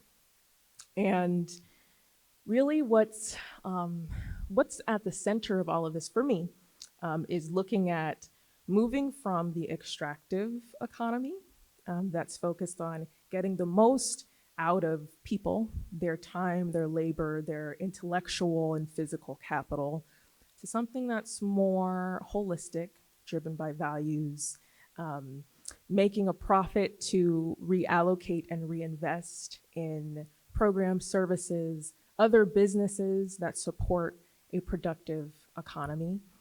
Those are the things that I get crazy about. And if I looked at 1 through 4, we'll just focus on 1 through 4, people are really saying they want democracy. They want representation in politics that's true and fair, and they want a voice in the democratic process. They don't want money to overtake their right to speak and be engaged in that process. Proper access to healthcare. So everybody wants to be able to access a doctor, preferably that's from their community. Also access to different types of care, midwives, doulas, all the things that mean a great deal to our communities, particularly communities of color. Basic needs. People can hardly walk into a grocery store and pay for anything these days. And so there's a need to interrupt the cycles that really perpetuate people's inability to actually survive and live and feed their families. And then we want balanced spending. We want to look at that budget deficit and reallocate those resources, preferably not on war, but on things that our communities need. You know, we want to see families thriving. We want to see education. We want to see an actual safety net. And last, I'm gonna say more about W.E.B. Du Bois, but this quote will take us into the next part, which is just, I'm gonna speed us through some history, but he felt his poverty without a cent, without a home, without land, tools, or savings. He had entered into competition with rich, landed, skilled neighbors. To be a poor man is hard, but to be a poor race in a land of dollars is the very bottom of hardships. Souls of Black Folk. That was 1903, so, you know, very early 20th century. We have this resurgence or emergence. I won't even say it's a resurgence. It's an emergence of Black consciousness and general consciousness as all of these things in the market are happening. This quote really drives it home. There are 2 classes working in that period, but also now. So this is, I mean, it's kind of small, but I'm just gonna walk you through it quickly. There is a lot that has happened. It's important for me to talk about the Black and white wealth gap at a very high level, way. There's a lot of wonderful research on this particular wealth gap, which is why I'm bringing it today. We didn't get here overnight. There is, centuries, definitely decades worth of work that was put into establishing and creating this oligarchy. Can I say oligarchy? It's we're there. So you'll see from this particular study is talking about the wealth of two nations. We're talking about Black and white people as the poles, right, and the barometer for wealth development in this country. In 1870 to about 1930, you'll see this particular graph measuring the wealth disparity and the rate at which Black and white wealth is converging, coming together. 1870, big jumps happening post-emancipation era, all the way up until about the 1930s. Actually, that era saw a really large amount of Black wealth growth. It actually eclipsed white wealth growth, which was probably very scary for white people. But that's what happened when people were allowed the freedom to move, to actually build assets, to build cooperatives and come together. Very, very important time. Even though there were plenty of laws that were discriminatory, prevented people from voting, from having land, everything was going on. But you still saw that convergence happening. From about 1960s to the 80s, the rate got higher, just a blip, right? There's it's about a 1%, 1.5% rate during this period of time where Jim Crow's ending, voting rights are being secured by people who are organizing and teaching others in teach-in settings, as you saw earlier. Workplace discrimination, housing rights, expansion of the social safety net. So you're seeing the model move towards a really strong center of power in government that provided for the basic needs for those who could not provide for themselves. Different way of doing economic work. And then I like to think about the 80s. I wasn't alive, obviously. I'm young. Some of y'all were. No, I wasn't. But it's a fascinating time. There was a huge diversion from previous administrations. Not that the other political administrations didn't set the tone for this, because there were tons of policies that made the 1980s just take off with the wealth disparity. This is when we start to see stagnation in that wealth convergence between Black and white peoples. Capital gains on income started to be a thing, where income from savings was put into equity and all of these finance tools. The political environment really set the stage for that with deregulation. They were giving all kinds of tax breaks to the people who could, as Reagan said, catalyze the growth of the economy. Reaganomics, it was trickle down. Yeah, I heard that. Yeah. So it was crazy. It was crazy. The nation raised the debt ceiling, actually. So we're borrowing a lot more than we're producing. There was a lot of outsourcing to different countries going on, so taking away a lot of worker power. At the same time, trying to bust unions. It was a lot. Again, it was a time. It was a time. So there was a very clear class loyalty. That really is the point of this slide, and really looking at how that emerged over time and also who benefited from that. During the 1980s, the top 10%, the wealth was concentrated at the top 10%. And then you have a 1% concentration on the highest amounts of wealth. Oh shoot, 1 minute? Okay, let me hurry up. So anyways, big problem, we're gonna move to viable solutions because we'll talk on the panel.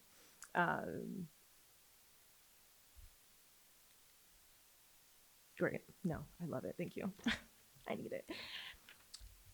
Solidarity economy. So I think that the Cooperative Economics Alliance of New York City said it best.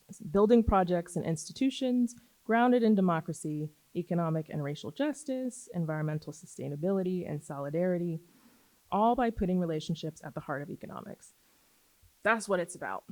And at the end of the day, there are so many different forms a cooperative can take, or a organization or a collective mobilization of people. And that's something that we can start now, and people are actually doing it now. And the important points here are that it's rooted in values. So care, love, loyalty, self-management, as some would call it. We all have a say in what we're doing in this cooperative. So democracy is at the center of that.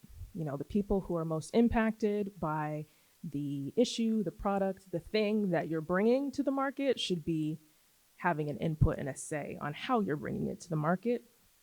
And the flexible nature of this arrangement, again, can span a lot of different forms that suit the communities that we're focused on. So, because I have like 30 seconds.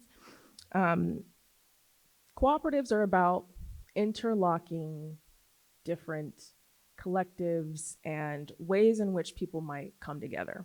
So the polycentricity is a fancy word, but it's there so that you can see that a lot of cooperatives that are very known, successful, I will talk about that in a moment, are interlocking systems. So from producers to consumers to workers, a lot of these businesses are being established and working together to have a self-governed, fully democratic ecosystem. It's an organism that they've come together to build, rooted in organizing, you know, organizing based on skill, and then replicating that particular model for people to follow, relationships. This is so much about personal development as it is with policy change and all the things that are more external. Cooperatives, you have to cooperate with other people, and you have to love them, and you have to know them, and you really have to develop that as a culture in a cooperative. Conditions. So on a broader scale, we have to be organizing both on a neighborhood level. It's okay to turn a profit, and I'll show you examples of how that can work. And then macro, you gotta make the conditions viable for cooperatives to operate. Cafe X has a story. I'm looking forward to sharing that story. But we found a lot of barriers in establishing a cooperative organization that is run by workers. And so in our advocacy, it's so important that we focus on making sure that the soil is fertile. Fabulous. So this is what I'm going to close with. I am over time. There are several different types of cooperatives doing amazing work. These photos are actually from a trip I was recently on in Baltimore to meet with other hospitality worker cooperatives. Small, intimate, amazing convening, talking about the real practical work on the ground. It was at Red Emma's, a cooperative with a long history that is actively creating space for these conversations. I can't go through each one because I don't have time, but Cheeseboard, Arismendi, which is named after a region in Italy that has really thrived in the cooperative building space. They have an amazing model in Berkeley and Oakland where they're taking from the franchise model, but creating an ecosystem that is reciprocal, member-oriented, and democratic. Co-Rise Cooperative in Chicago was actually incubated by a union, SEIU, Chicago, and they incubated as a nonprofit. And those are providers that came together that said, we care about how much we're being paid. We care about having decisions about how our workplaces are run.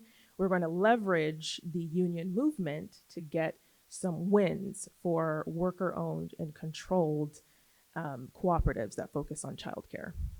Really amazing. And then Poder Emma in Asheville, North Carolina. North Carolina is very cool. History of Black co-ops in the 30s. But this is also an awesome network of multiple cooperatives, real estate, housing, lending co-op that support each other in building these sustainable businesses and also getting the technical assistance, the advocacy support, and all the things that really make a business thrive, but in a cooperative way.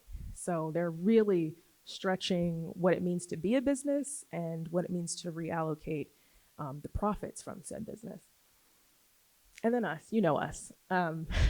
What's cool about what we've done is we did it with like almost nothing, $0, and we built.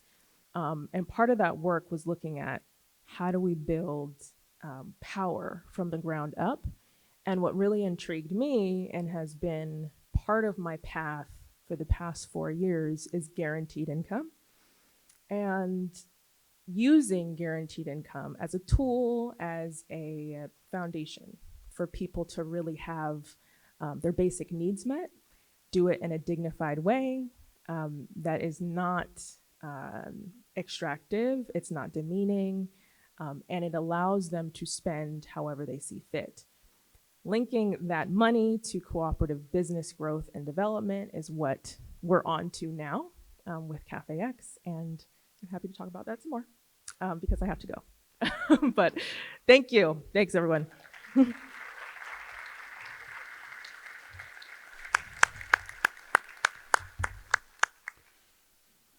All right. I want to thank you all for being here with us and invite you all to, we're going to start the panel piece of this, but please feel free to come up to the mic and we'll do like some live questions. So get your questions ready.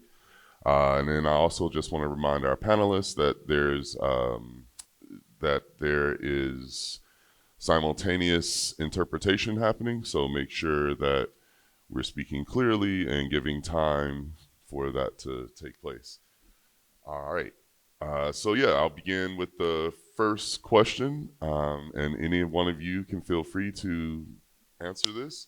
What can we learn from each other, and how can we unify our movements to build power?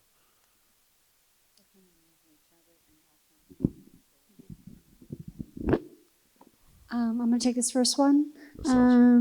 First of all, I love the fact that I had to follow up Kelsey, and I am so, it's so funny. When it comes down to it, when we come into coalition, it's interesting. People don't realize if we don't get hyper local and we know our actual neighbors that live where we live, we're not doing anything. We're really not doing anything. Supporting the people that are working, supporting the schools that are local, supporting the organizations that are where you live, I think comes down to all of this is where we are. It's like it's almost a revisiting of what community means. So actually reframing what community means for each individual and looking interior and like being able to maybe also dismantle what you think, what you were told community needs to be and rebuilding from a genuine, more authentic place. I think the most important thing for me and what I've learned over the years is that don't go in thinking that you know it all. You'll learn. That's the best thing that could happen to you with coalitions, where you might be stuck on something, but somebody's already been there and has the model for moving forward. I would just add that it is crucial when mobilizing and organizing together is to keep community centered and keep your efforts community led.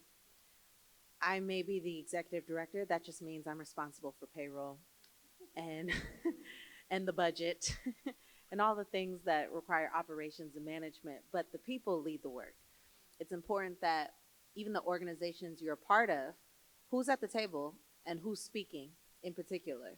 and seeing who's missing from that table, who's missing from the discussion. Don't talk about the unsheltered community and you don't have people who've been unsheltered. Don't talk about the issues that are impacting the LGBTQI plus community and you don't have any representation on the board. You don't have any representation leading the conversations, the dialogue. Like, people power starts with actually putting people in power, and that's using their stories, using their voice to develop the programs, develop the curriculum, develop the agenda. Let all your movements and all your organizing work be people-centered and community-led.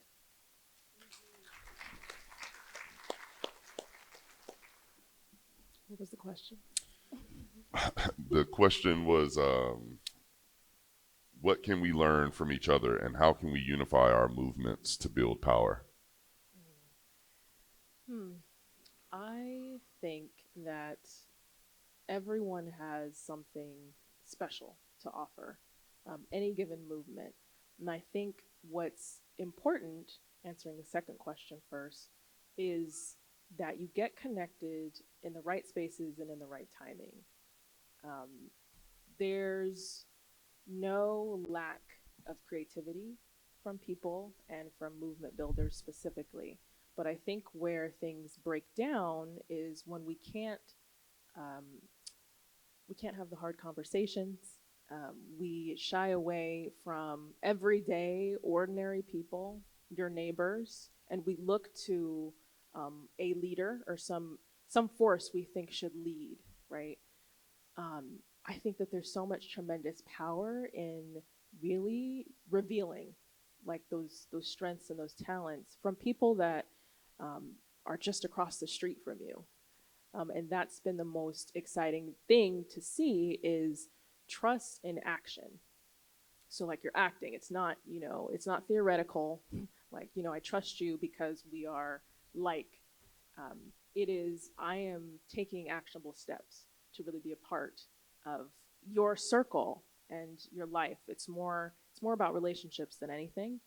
And I think developing those circles within the movement would be a really, really thoughtful approach. Thank you all for your responses. I'm going to take a question that was from the audience that was given to us. With all what y'all have just talked about in your presentations and even just in that answer there, how do people coming from a place of privilege find the bridge to connect with that type of solidarity with these movements that you all have just been talking about? That's interesting. That's an interesting question because right after the first People of Color Summit for Environmental Justice in Washington, D.C., I went to speak at UC Santa Barbara. I was in my 20s, and I took my mother, and I brought her on stage with me. And, I just wanted my mother to understand what I did. And, but a white person stood up in the audience and says, what's the role of white people? And I'm not saying that all white people are privileged. But at that moment, the way I answered it was not speaking for us. We speak for ourselves. You can be a trusted ally. You can support our movement. You can be in the trenches with us. But bring your perspective as well, but at the same time, don't speak for us. Because what happens then is that the media or whoever it be would gravitate more towards you than to those folks that are from working on those issues from the bottom up. So be an ally, be a true ally. And, one of the things that I was just at the Indigenous Environmental Network in North Carolina, and one of the tribal elders said, hey, with all this stuff going on in government right now, let's just say, he and she, both him and his wife, said, I don't believe that some of our allies right now, the ones in privilege, would step in front and take the bullet. The bullet's on us. And that's a big fear, right? So step up.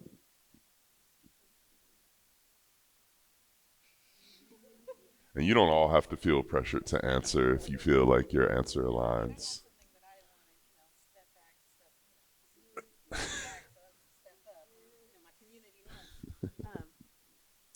This is a great question, and I love it because one of my favorite organizers in the South, she went on national TV one day and she was like, "I don't need an ally, I need an accomplice," and I was like, "Ooh, girl."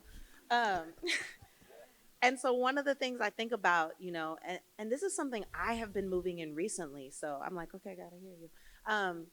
I've been acknowledging what my privilege is, even as a Black Latina woman. Like, I make a decent salary. I'm able to pay my bills on time, right? And so I'm always constantly thinking, what is my privilege in this work? How do I move with grace and move with humility? And how do I show up for others? And also, I'm raising 2 sons, and one of them's 15, so he's really watching me. And I'm always like, when I see someone struggling, I'm like, this is a moment to stop and pause and ask them, and then my son is witnessing that. And so sometimes using your privilege is as simple as figuring out how to bring humanity back. The other day, I saw someone recording an incident. These 2 teenage boys were getting ready to fight, all right? We're at the beach, we're at Belmont Park, and they're like squaring up, right? And the adults around them just took out their phones and started recording. And me and my best friend said, hey, we're the adults here.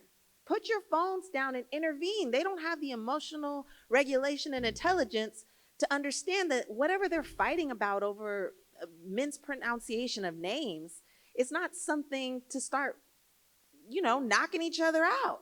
And I'm yelling at the adults, put your phone down. This is embarrassing. You know better. And one couple came up to me and they're like, you're right.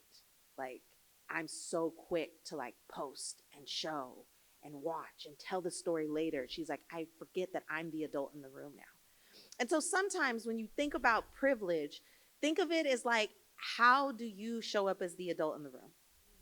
How do you open up your knowledge, your experience, your platforms, your bank account, right? Whatever it is that you have to give, how do you give it? And then find the cause that you can give it to.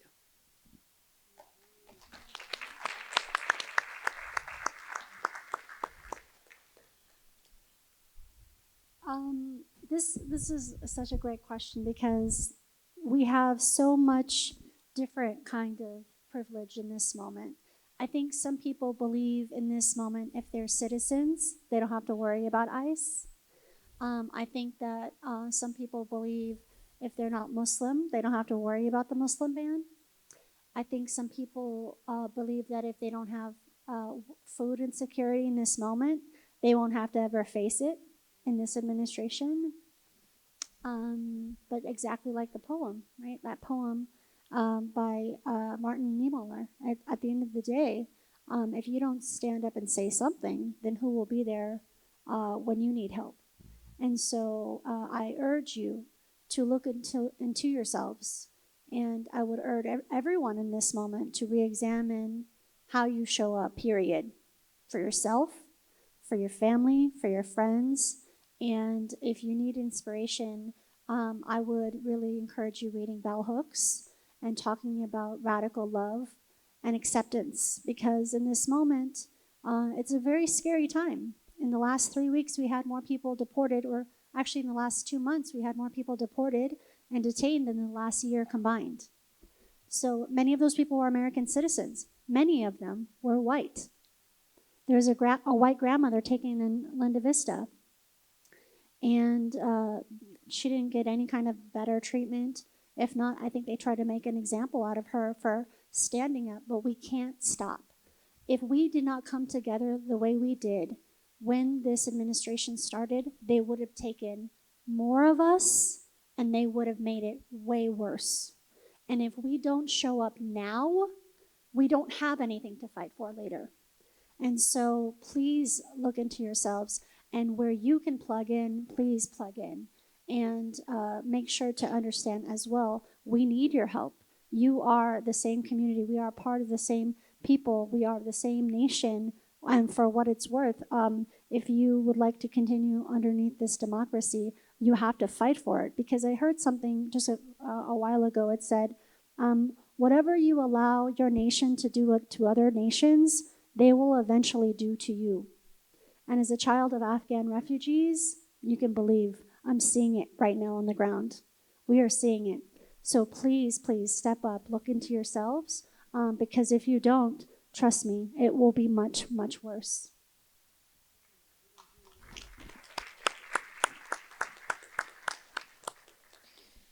I remember. I gotta keep coming to me last. I have an interesting, I think, thought about it. It's similar to what's already been said, so I'll just reference the quote that I had in my presentation about souls of Black folk. There was a whole other, there was a context in which that quote was. A passage specifically about self-consciousness and self-development. And what was so profound about that was through all of the seeming chaos in the world at that time in particular, but now even, there is so much to mobilize for, to join in, but the biggest, I think the deepest thing that we can do right now is to ground in ourselves and remove ourselves from this fear-based rhetoric. I mean, it's all over the place. Division and thoughts about the ways that privilege as a name, a concept, can separate. There's so much more beauty and there's so much more strength in what we do share. And so when I think about allies and allyship and really shared space, it's coming together without all of the pretense. You know, there's a lot we could be at each other's throats for. There's a lot that we could be upset and blame and shame. But I find when I walk into spaces where all thoughts and all perspectives are actually meaningfully touched and engaged, it's amazing. Amazing things can happen. And I think more than ever, you know, the cooperation in spirit and in practice, we really got to pull that out. We really have to pull it out and act accordingly.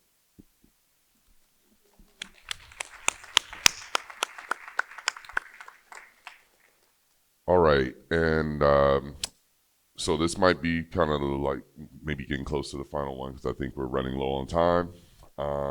So just the last one, who are some of your teachers or leaders who have kept you inspired to stay with the work, stay with the movements that you're all in? There are many. You know, I've had really wonderful professors. That's the first thing. Through my journey, when I got to the University of San Diego, that's where I decided to major in ethnic studies. That was my first, and then English was my second. And I had some professors whom I still talk to today that really keep me grounded. They visit the coffee shop, the cooperative that I was building. They were there. They were always being a support system in my personal life. So that's one, but also just I love the everyday people. So the people that, you know, I had the opportunity to serve in some of my programs, it wasn't just about cash or giving them a service. It was about building a relationship and seeing them right now in this moment, you know, how they might be in need, and seeing them beyond that, and vice versa. You know, it was really amazing for me to work with women, with mothers who were just making ends meet, but took the initiative, the time, like many moms do, you know, in the advocacy space, to say, I want this for myself, but I also want it for my community. And so the people that, you know, I have the opportunity to teach also teach me. And they're very central to the planning and how I think about, what work I do next. So it's really it's small. It doesn't have to be outside of you, but it's also right next to you. I mean, I could sit here and give you a whole list of everyone who's got me to this moment, right? I've been in social justice 13 years. My degrees are in Black Studies and Political Science, and I used to work at MAC Cosmetics as a makeup artist. Like, huge change in career, right? So there's tons of people who helped me with that bend, all the way from Stokely Carmichael, Bell Hooks, right? James Baldwin. But who keeps me going now is the dehumanization of communities and people. I cry. I could cry now. I cry every day at what's happening to people. And I hate that we have allowed media and education systems and leaders to dehumanize entire groups of people. And it's all the same. Katrina, DC, Gaza, ICE, it's all the same. Pick the target, dehumanize them, criminalize them, label them to justify your atrocities, to justify your inhumanity. And watching that day after day is what keeps me going, because that's my privilege. That's my privilege. I can say free Palestine and nobody's right here to arrest me. I'm not going to lose my job for standing up for undocumented people. That's not the career I'm in. That's my privilege. And so when we talk about inspiration, like I talk about being people-centered and people-led, it's got to be something you feel. You have to care about what is happening to others to keep going. Because if you don't, you'll become part of the propaganda yourself.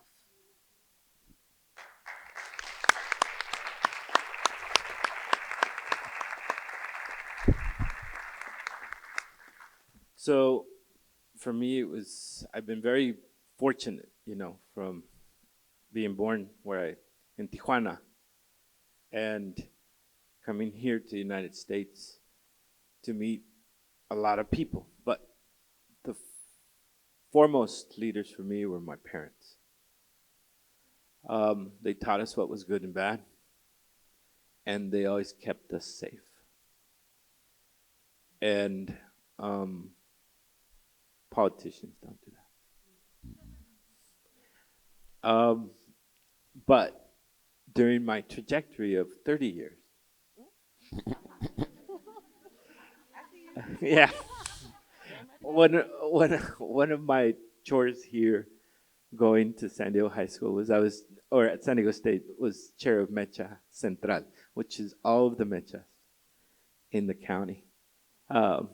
And as chair of that, when Cesar Chavez would come, he would communicate with us to pull people out for marches from the schools. Sorry, where's the principal? But we'd pull 500, 600 students to do marches, and we'd all meet in Barrio Logan. So Cesar was a leader that I knew. I was at his service, standing guard at 3:45 in the morning with his casket.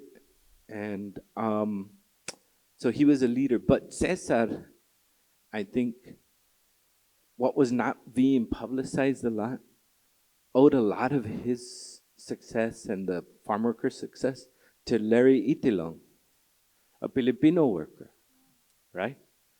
And most people gravitated to Cesar and Cesar and Cesar, but if it wouldn't be for Larry, it'd be very hard for the UFW, to have succeeded. Lelo, we supported. Who remembers or who participated in the boycott of Driscoll's berries? Okay. Lelo is a young Mixteco Zapoteco indigenous person who just signed voluntary deportation after 4 months and disappeared in prison. He's one of the people that I feel is a hero. There are many, many others, you know, in the South, in the North, internationally. I see Vandana Shiva there. I met Vandana very many times, but she's one of my heroes. And she's one of my leaders that I support. So many, many folks around the world. But we're on this together.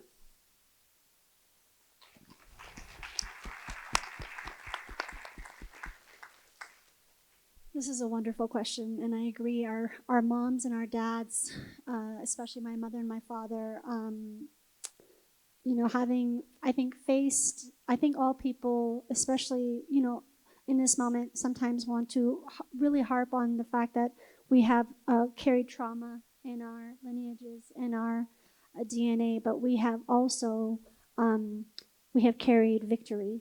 We have carried, sorry, I'm getting emotional, but I held it in this long, so that's good. We held in, we carry with us, and so much of our strength, of our power, of our unity, and of our beauty comes from what we have been able to live through and manage to get through and make it to this point. We carry within us power that we can't even imagine, because there are stories we haven't even been able to learn about because they're still taboo to talk about. And one of the things I think is really important, if you want to learn more about what's happening in this moment, is really delve into our history in the United States and read books like A People's History of the United States. Read books from the indigenous, from the Black, from the authors who have experienced what has happened to them and in their words describe to you and share with you, and not just in the past, because it's not ancient history.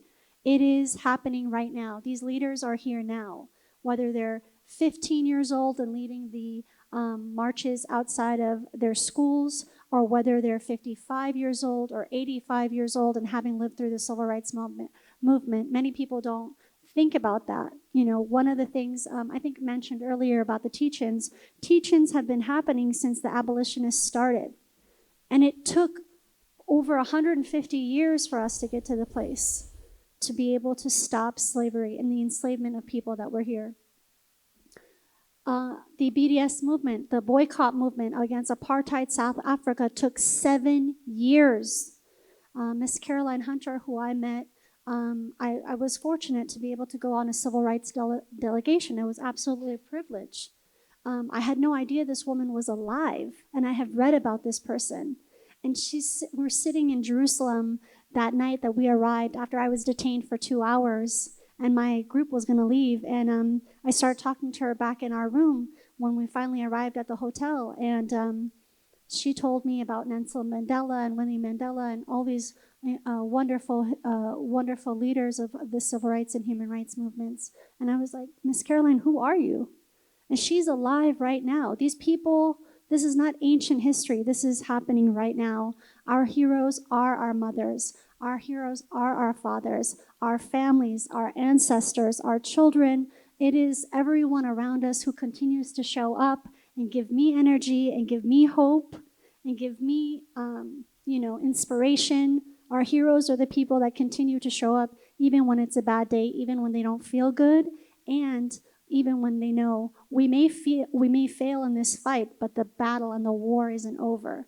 And so, my hero is absolutely, I would say my mentor is absolutely Miss Caroline Hunter, who taught me that you can continue to pray for something, but it's not your timing, it's God's timing. So we just continue to fight. And I don't know if we're going to win in my lifetime or in this administration, but we are going to get up and we're going to fight and we're going to start whatever we can while we're here. That's right.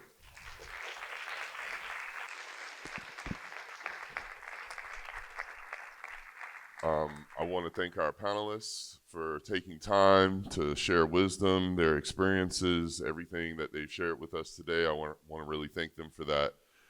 And also thank you all for taking a little extra time to sit with us.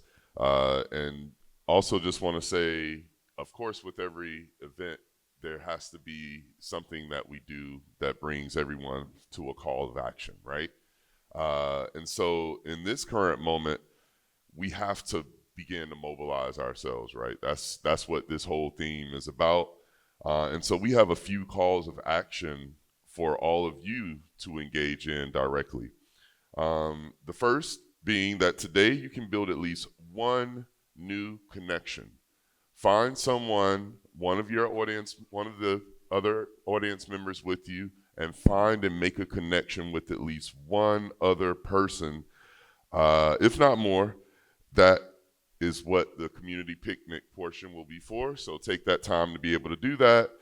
The second one is we all must commit to deepening our knowledge of social justice issues, and that all these social justice issues are intertwined, right? They're not just a standalone thing, right? All these, climate justice, environmental justice, food justice, worker justice, economic justice, all these things are combined. They're intertwined and connected. And so we need to make sure that we're educating ourselves about those intersectionalities of those different movements.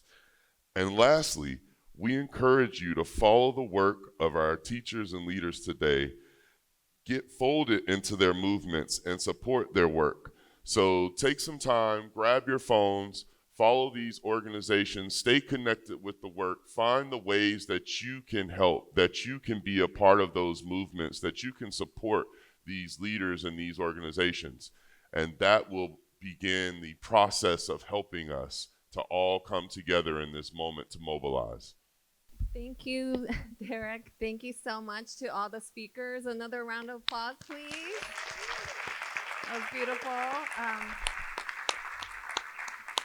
So much wisdom shared today. I have the honor of closing this formal program. My name is Elly Brown with San Diego Food System Alliance, and I just want to say I just came back from a month off, mini sabbatical after 10 years of working at the San Diego Food System Alliance, and really this type of rest was such a privilege, and I leaned on the team very heavily to be able to do this. And as Kelsey said, you know, we really need to build our muscle for imagination and creativity in this time. And I think rest is key to this. So I encourage all the amazing leaders here today to take time for yourself as well as a community. And this is shared leadership. This is about collective action. And that's what's really exciting about being here with all of you. And the rest has really nourished me to go on for much longer. And this marathon requires it. So thank you for the inspiration. Thank you for all the wisdom shared today. And last but not least, we have a wonderful musician here before we go to food and community picnic. But I did want to spend this time to thank all the amazing speakers, but also the sponsors today that made it happen. So I'm just going to list off the sponsors. So please save your applauses for the end. Dr. Bronner's, Good Roots, Mission Fed, Feeding San Diego Foundation, Heal Food Alliance, Sharp Health Plan, June Shine, Jimbo's, and Solar Ring. Really appreciating all the support to make this happen. And last but not least, want to thank the team that really made this happen. Lakisha, beautiful Lakisha here. She really poured her heart and soul into doing this event.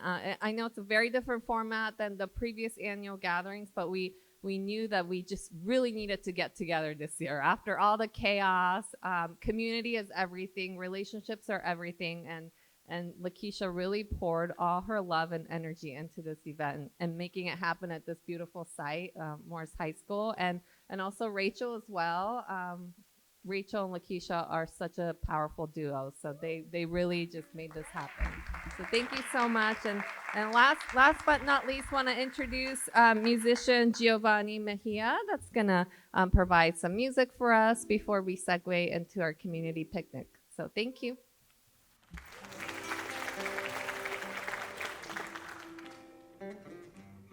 Thank you, ladies and gentlemen. I'm from San Diego, California.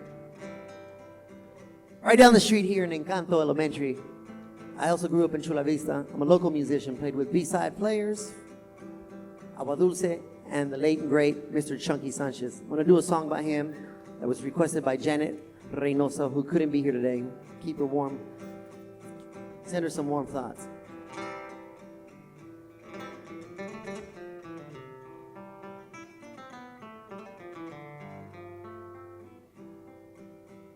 In the year 1970, under the Coronado Bridge, I had a piece of land. A piece of land that the community of Logan Heights wanted to turn into a park. A park where all the chavalitos could come and play, so they didn't have to play in the street and get hit by a car. A park where all the viejitos could come and sit on a park bench and watch the sunset and enjoy the spirit of life itself.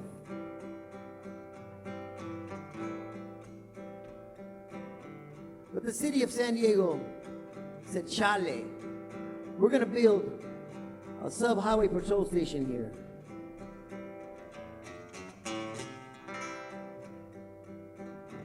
So the community and surrounding neighborhoods decided to gather, and they protested, and they brought their picks and their shovels, and they started to build their park and plant their trees.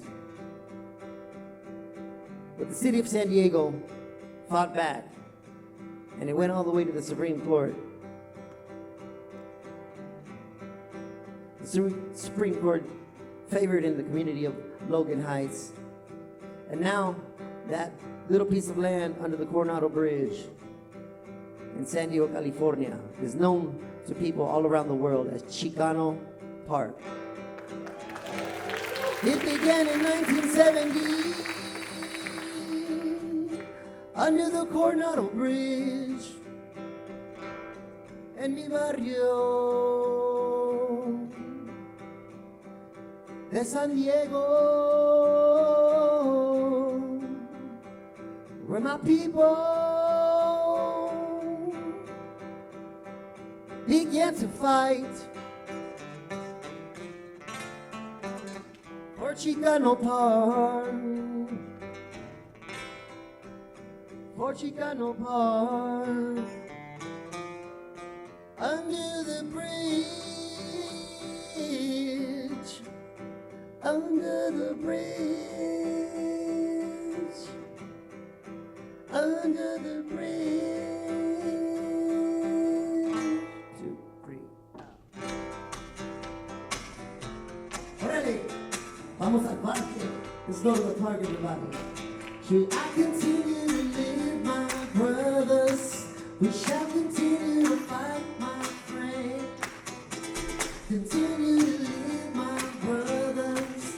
We shall continue to fight, my friends. For Chicano Park, under the bridge. For Chicano Park, under the bridge. Raza, raza, raza. Que vivan, casa, los barrios unidos, casa, vivan, que vivan, casa, los barrios unidos, raza, que vivan, los barrios unidos.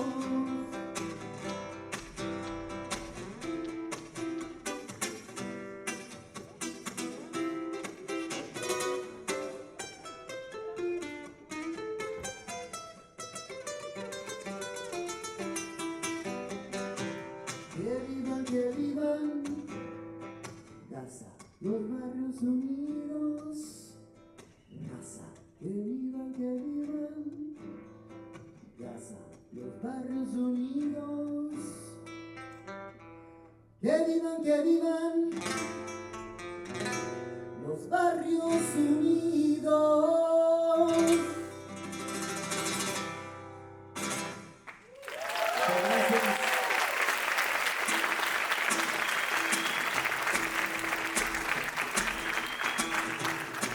Stand up. Stand up for your rights. Stand up. Don't give up the fight. Get up, stand up. Stand up for your rights. Get up, stand up. Don't give up the fight. Don't give up the fight. I said, never give up the fight. Preacher man, don't tell me heaven is here on the earth. I know you don't know what life is really worth. You see, all that glitters ain't gold. Half the story you ever been told. So now you see the light. Stand up for your right. Get up, stand up. Stand up for your right. Get up, stand up. Don't give up the fight. Get up, stand up. Stand up for your rights. Get up, stand up. Don't give up the fight. Many people think great love will come from the sky. Take away everything and make everybody feel right. But if you know what love is worth, you will look for yours on earth. And now you see the light. Stand up for your rights. Get up, stand up. Stand up for your rights. Get up, stand up. Don't give up the fight. Never give up the fight. Never give up the fight. Never give up the fight. Never give up the fight. Never give up the fight. Thank you, everybody.